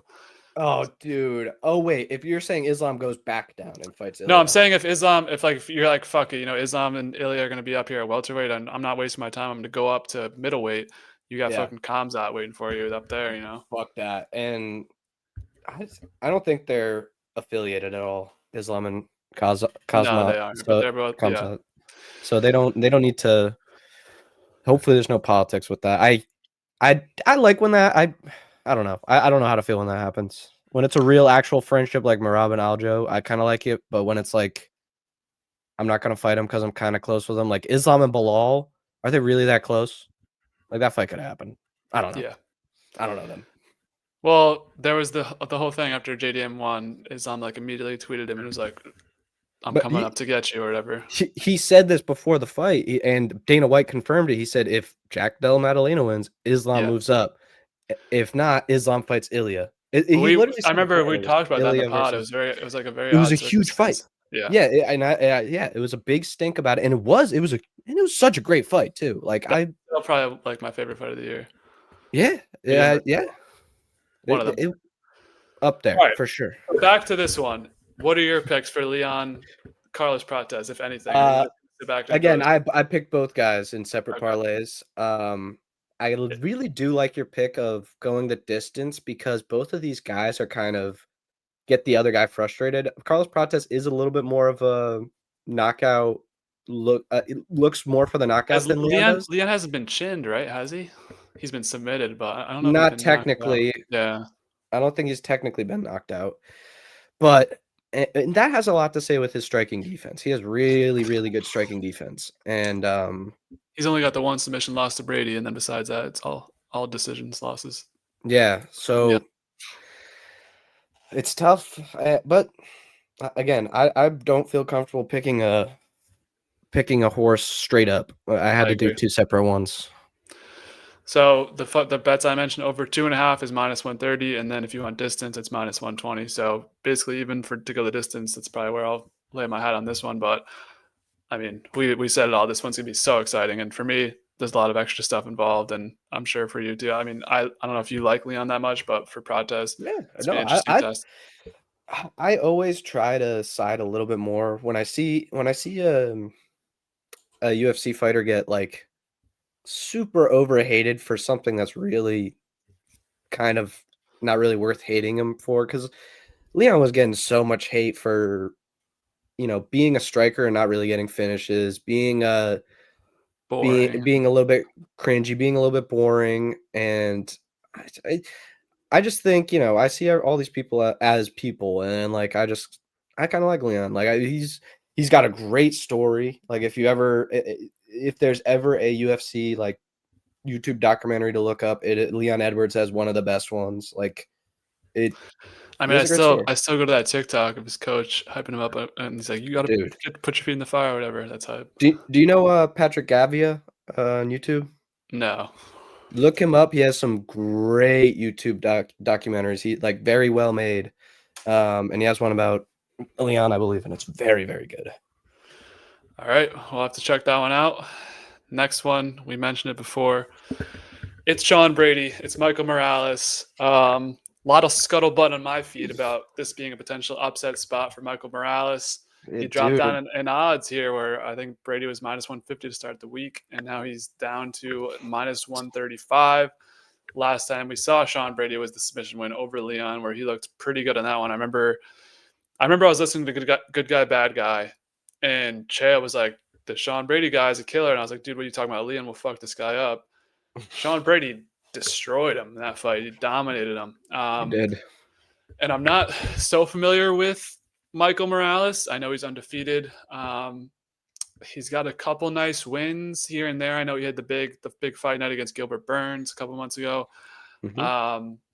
So yeah, really risky by Sean Brady. I applaud Sean Brady for taking this fight no matter the result, because you're never guaranteed anything, I guess. So it's nice to just add another win to the resume and really lock in your shot. But at the same time, it is very risky because Bilal's the number one right now. He's got a fight against Ian Gary. He could easily lose that. I guess that makes Ian Gary number one, but I don't know. I think it's tough because Shavkat's floating around too. It's a tough situation to be in if you do or don't take this fight. Obviously he wants to win this fight, but it gives me confidence in Brady to win this fight because he took it. Like I don't think he's gonna take any of these fuck around decisions, or not, like, you know what I mean? Like I don't think he's gonna take a fight and be like, I might like be scared to lose this one. And I don't know if any fighter ever thinks that, but it's like there's no point for him to go outside of the top 5 even to take a matchup where, like, I'm sure Usman's looking for something and Leon was looking for something. So I think Sean Brady's going to win this fight just based off the narrative. And I'm not so familiar with Michael Morales. I've seen he's big and he's a wrestler too, and he might be able to get Sean Brady in some positions. But I'm once again going off of what I've seen in my fight watching experience. And Sean Brady, man, he looked unstoppable. And I think that was in London or in UK. It was like a UK card against Leon. London card, yep. Yeah, so I got to go with Sean Brady here just because of everything I said. And if Morales wins, like, good for him. He becomes the number 2. He becomes top 3 in the division. He's undefeated. Like, he's up there for a title shot. This division is just stacked. Like, you could have one of these fights every week, and there would still be like so many fights to make after and after, So we're really eating right now in the welterweight division. But I'm curious to hear your thoughts on who you think could potentially win this fight. Michael Morales was someone that I found when it was, I believe, his fight against Trevin Giles back in 2022. I remember him fighting back then, and every time I saw him fight, I started liking the guy more and more. I think ever since the Max Griffin fight, or might have been the Jake Matheus fight. No, it was going into the Jake. So ever since the Max Griffin fight, I have always put this dude in my parlay whenever he's on a card because just feels like free money, and he is really good. But Sean Brady is just the canceller of everything. He cancels out everything that you do. He is a tough matchup. I just don't know how much of a MMA mind Michael Morales is at this point in his career. Like, I don't know how, I don't want to say smart, but how high his fight IQ is going to be against someone who is going to show you so many different looks like Sean Brady. I think it's one too early for Morales. Yes, exactly. I think that too. Doesn't mean I'm not betting on him. I am betting on him because it would A, be crazy. B, I can seriously see it happening. As you said, people do sleep on his wrestling. I feel like most people see him as a striker, but he has pretty damn decent wrestling. Not as good as Sean Brady's, but I think enough to negate it. Like enough to Jack Madeline, JDM push him off and not have to worry about the takedowns as much. And I would just love to see this dude win and move up. I don't think he'll full on take Sean Brady's 2 spot. I think whoever wins out of Cortez and Leon will probably take that spot, or they'll just move. We've got Ian Gary and Ian Gary. Yeah. Fighting next week. Yeah. So they could just move that up, move them up, and not. I don't really see Morales moving up that crazy if he does get a win here. But I do think that it is shocking, and it would shock the division and this whole ecosystem, the whole night. Yeah, the whole ecosystem of the welterweight. Where, again, putting it into another topsy-turvy, adding another name into the barrel. It'd be so insane. how do you think Michael Morales pulls off this win? KO, shucking off the takedowns and just either connecting with a knee, a couple punches. I mean, I believe we haven't. Sean Brady hasn't lost, or he did lose to Bilal, but he got knocked out by Bilal. That's he got knocked out. Blemish. That's his one blemished, and he got knocked out by Bilal. So, yeah, that's one Michael Morales, if he can just connect. But then again, he didn't get knocked out by Leon Edwards.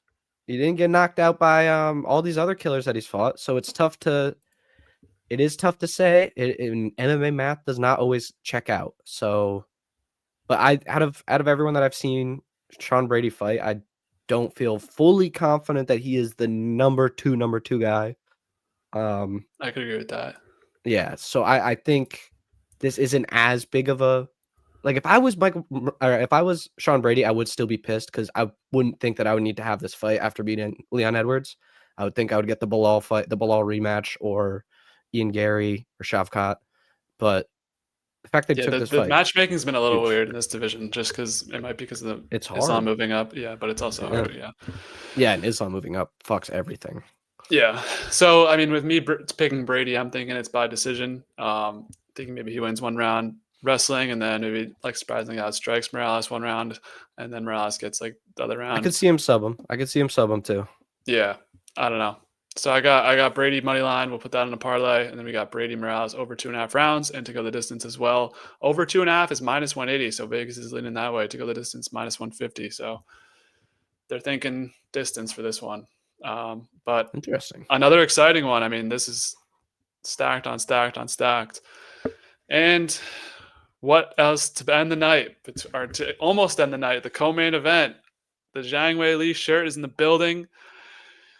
Valentina Shevchenko defends her belt against Zhang Weili. In a lot of people's opinions, these are two of the top 3 fighters, two of the top 3 women's fighters right now.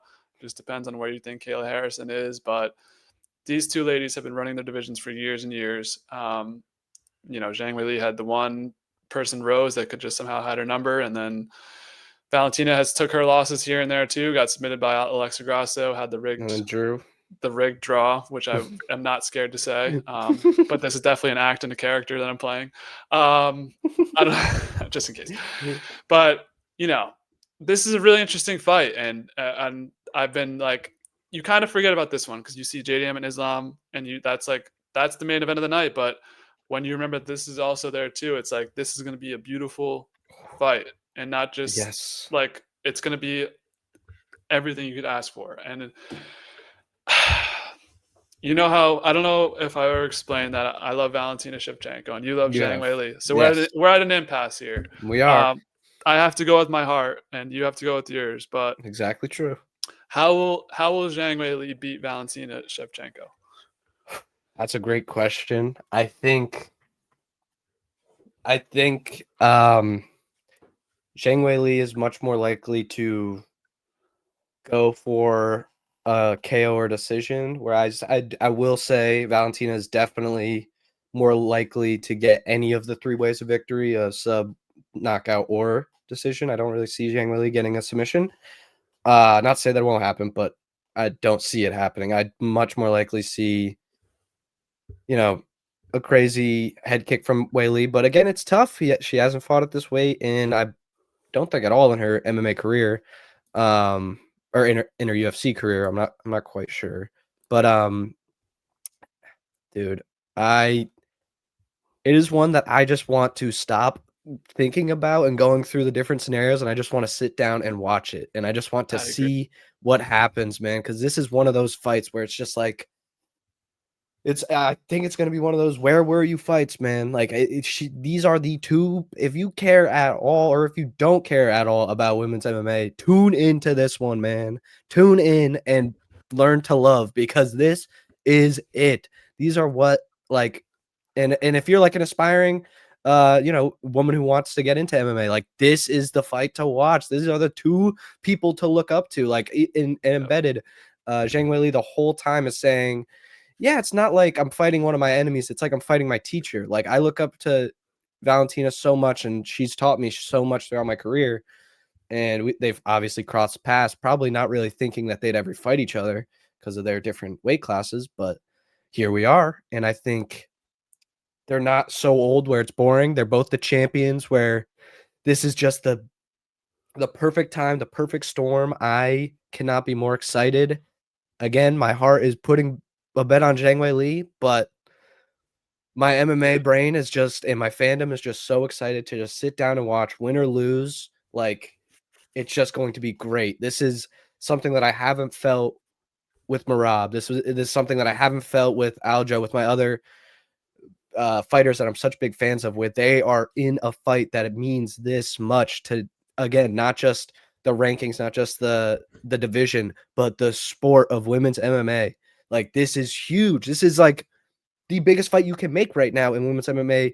Maybe you can say Amanda Nunes and Kayla Harrison, but I think, in my opinion, this is way bigger than that, because they're more active. Well, those are definitely more the top 2, and they're both being made. So it's like this is a peak time for women's MMA right now.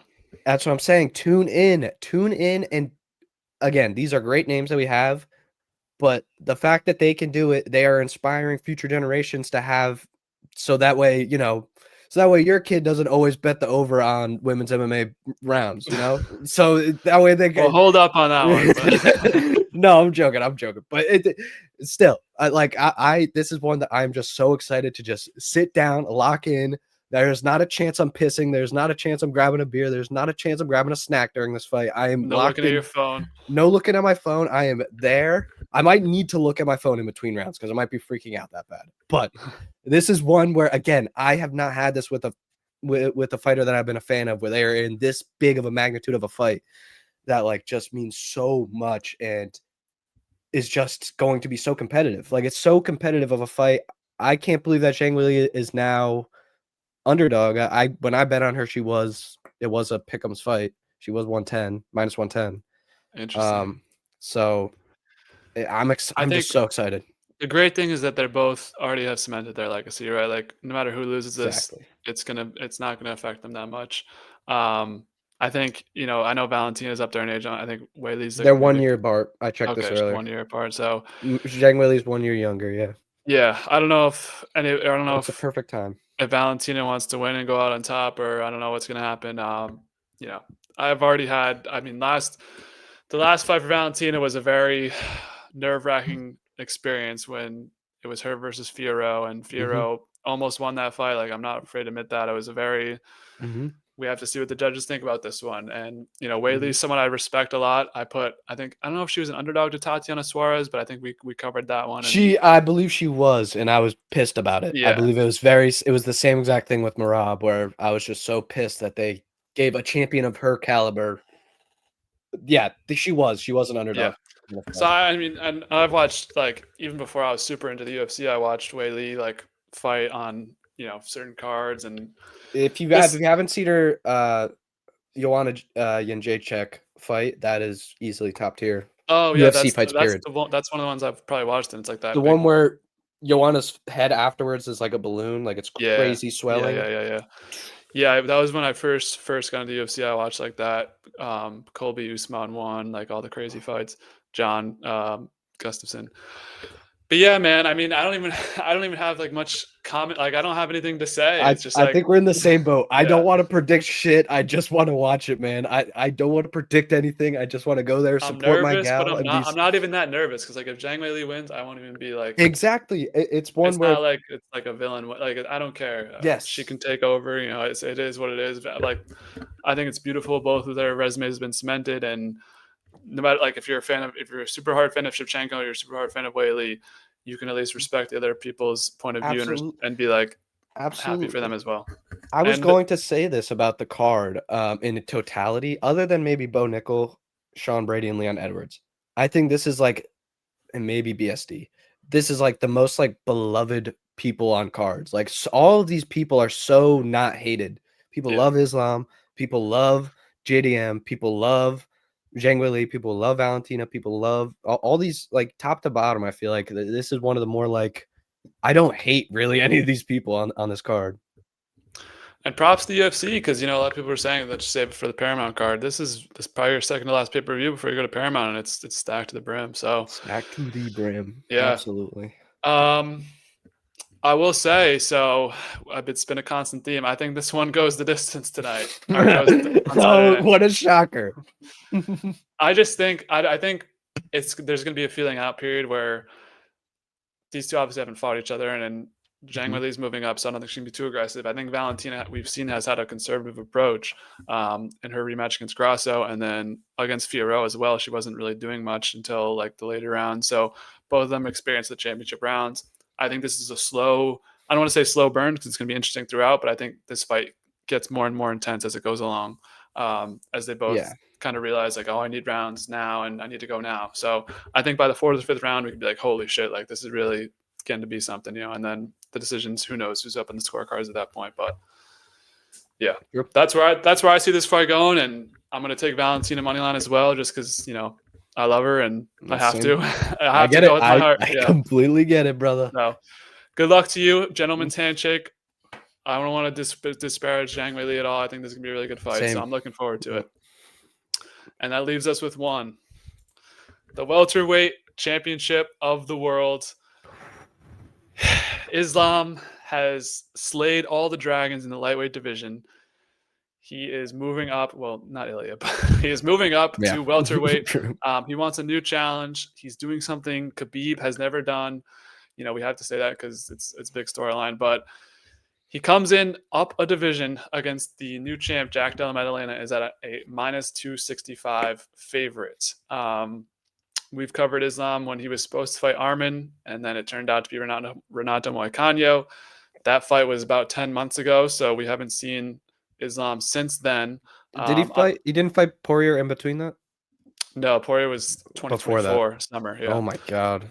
Yeah, I mean, sometimes it's just matchups, and it takes a while for these title fights to get done. But yeah, I'm happy it's here in this stacked MSG card. I'm sure you are too. But totally.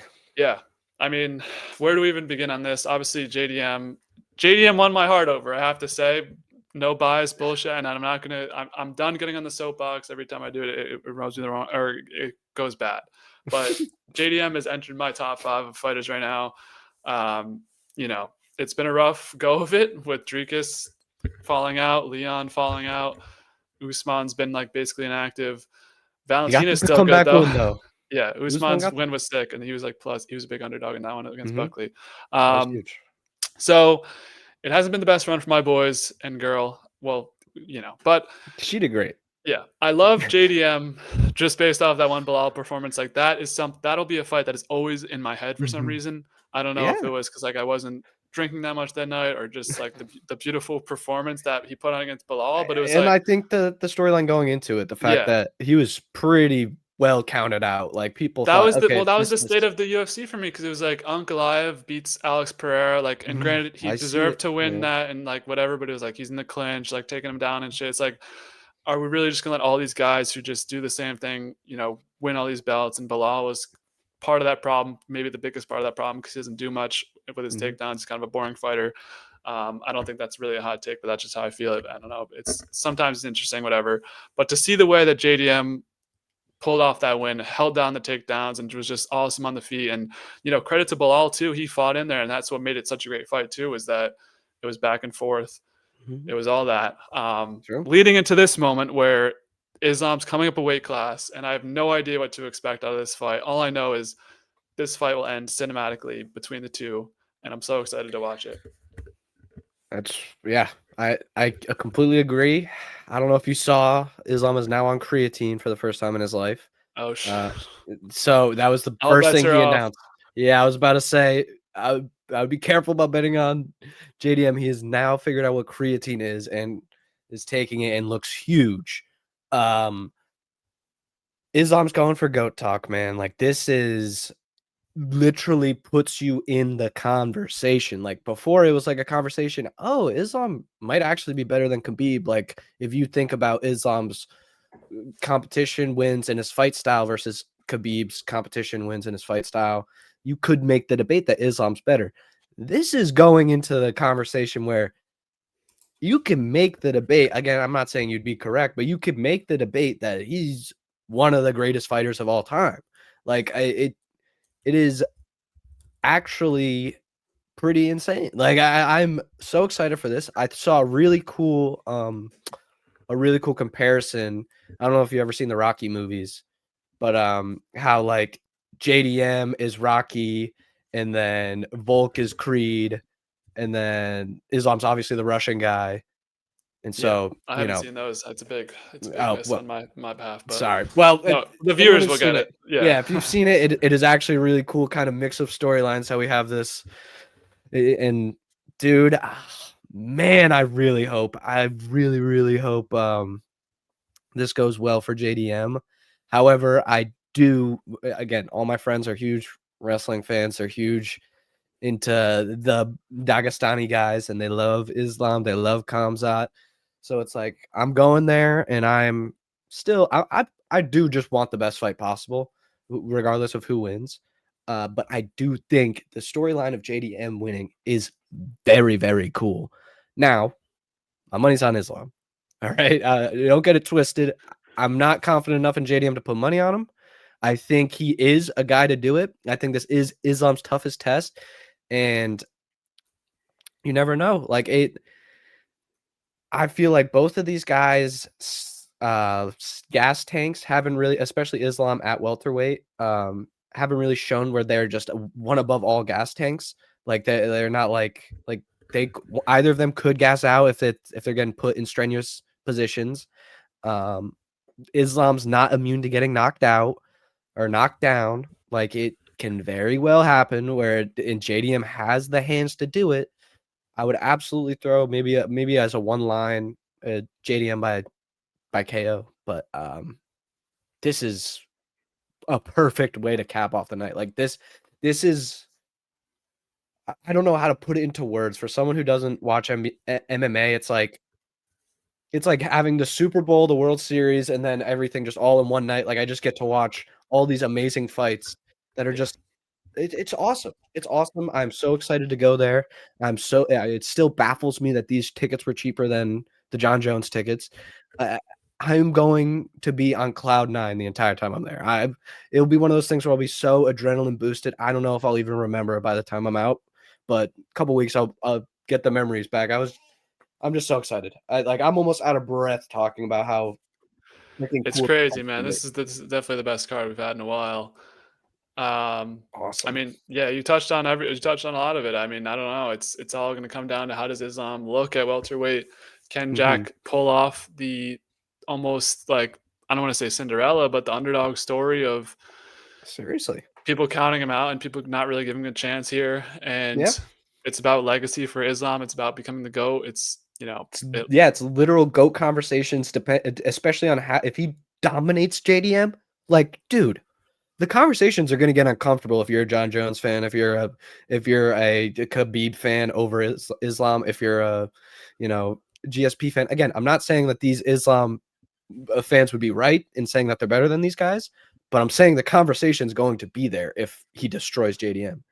I will also say something that I always bring up, that is going against my argument this time, is I do hate seeing a champ at plus money, man. Or I love seeing it as a better, but it is tough to see, and it's tough to not put a little cash on that, because I do have all of those, as I was saying, all of those underdogs. JDM is one of my underdogs on that card, or on that parlay, just because I wanted to do all underdogs for that one. And so this one's exciting. Yeah. To put this in perspective, neither of these fighters have lost in like over 10 years, which is crazy, or almost 10 years. Oh my gosh. We were entering our freshman year of our high school at that point, and still in like 8th grade. It's crazy. That is insane. And hang on, I gotta find the stat. There's a crazy stat about the fights. Yeah, it is. It's 21 fighters coming off wins, 14 fighters on win streaks, 9 fighters on 4+ win streaks, 6 undefeated fighters in the UFC, 3 undefeated fighters, period, and 2 super fights, all on this card. Like, there's nobody that is a real slouch on this card. Like, I mean, I guess you could say like GM3 Slavaclaus.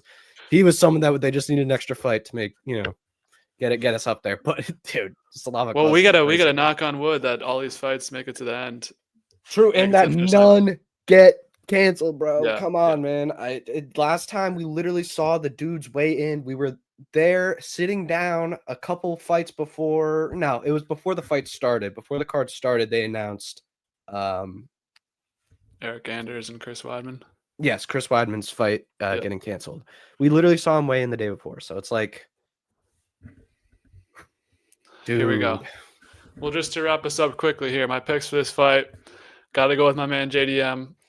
We'll be putting maybe a unit or 2 units on him. We're not doing 5 units like Rodrigues. We learned a lesson from that one. I think this has the tendency to go under either way. If you think JDM is going to win, I think JDM wins by knockout and Islam wins by submission. So under, I was surprised to see this number, 3.5. That's plus 105, under 3.5 rounds. Not to go the distance is minus 180. JDM via knockout, you mentioned it, plus 400 on DraftKings right now.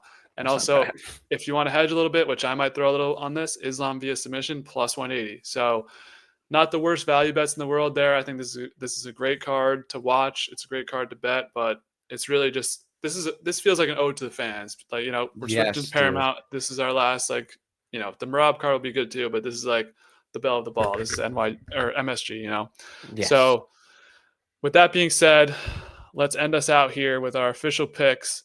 We'll start with you again. Once again, read out your parlays for the people in the stands, live and MSG, rooting these people on for the money.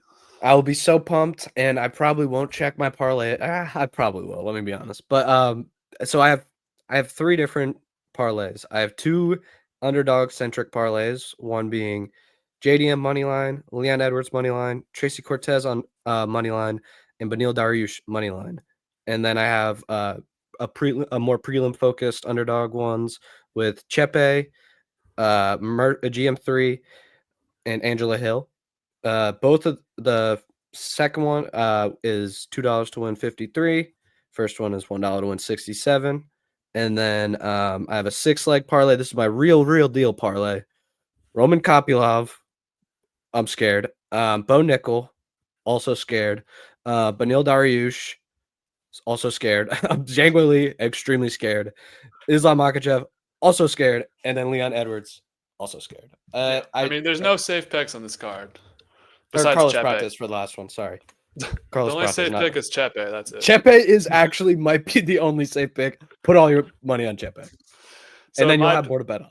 With my picks, we're sitting at 34 and 52, but units plus signs is usually what we go for.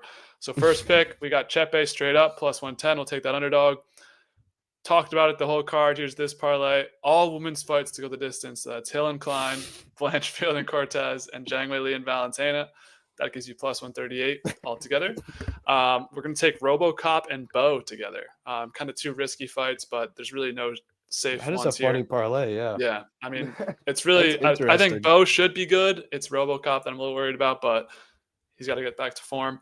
And then for the main card, here's our biggest parlay right now. I'm sure there'll be some boost that makes me take more picks, but we're going to take Valentina, Sean Brady, and Saint Denis. Couldn't guarantee you that any of those people win. Those are just the people I'm rooting for. Yeah, Wow, that's plus dude. 371. So big one right there. And then That the last is- one, got to take my boy JDM plus 215 straight up. Could cash out easily. So there we go. Some bold picks from both of us, and fuck, we don't even need the money as long as we get some cinematic fights. Literally, this. Yeah, especially for you in attendance.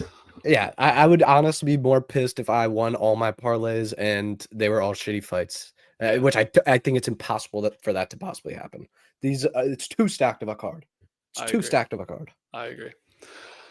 All right, well, that's it for UFC 322. I think this is our longest episode yet. I was about to say I rambled a lot during this one. No, anyone who made it this far, there's a lot to talk about. Yeah. Shout out to anyone who made it this far, man. Shout out to anyone who made it this far. Shout out for sure. You still doing your thing on Twitch, right? I see you live. Yes, sir. I was live earlier today. I'm being a lot more live recently. I've been playing a lot of old school PS2 games. So if you're into like kind of that early 2000s era of games, I've been playing a lot of those. So tune in. That's what's Little up. shizzy. That's what's up. We'll plug your link, Instagram too, right in the description. Yeah. Check them out, and I'm sure you'll be back for UFC 323, where it seems like every card we do, you have one of your people on there, whether it's Zhang They Weili fight or a lot. Yeah, They fight a lot, and that's why I love them. And dude, oh my God, thank you guys. Well, we're looking forward to it, and we'll see you in the next one.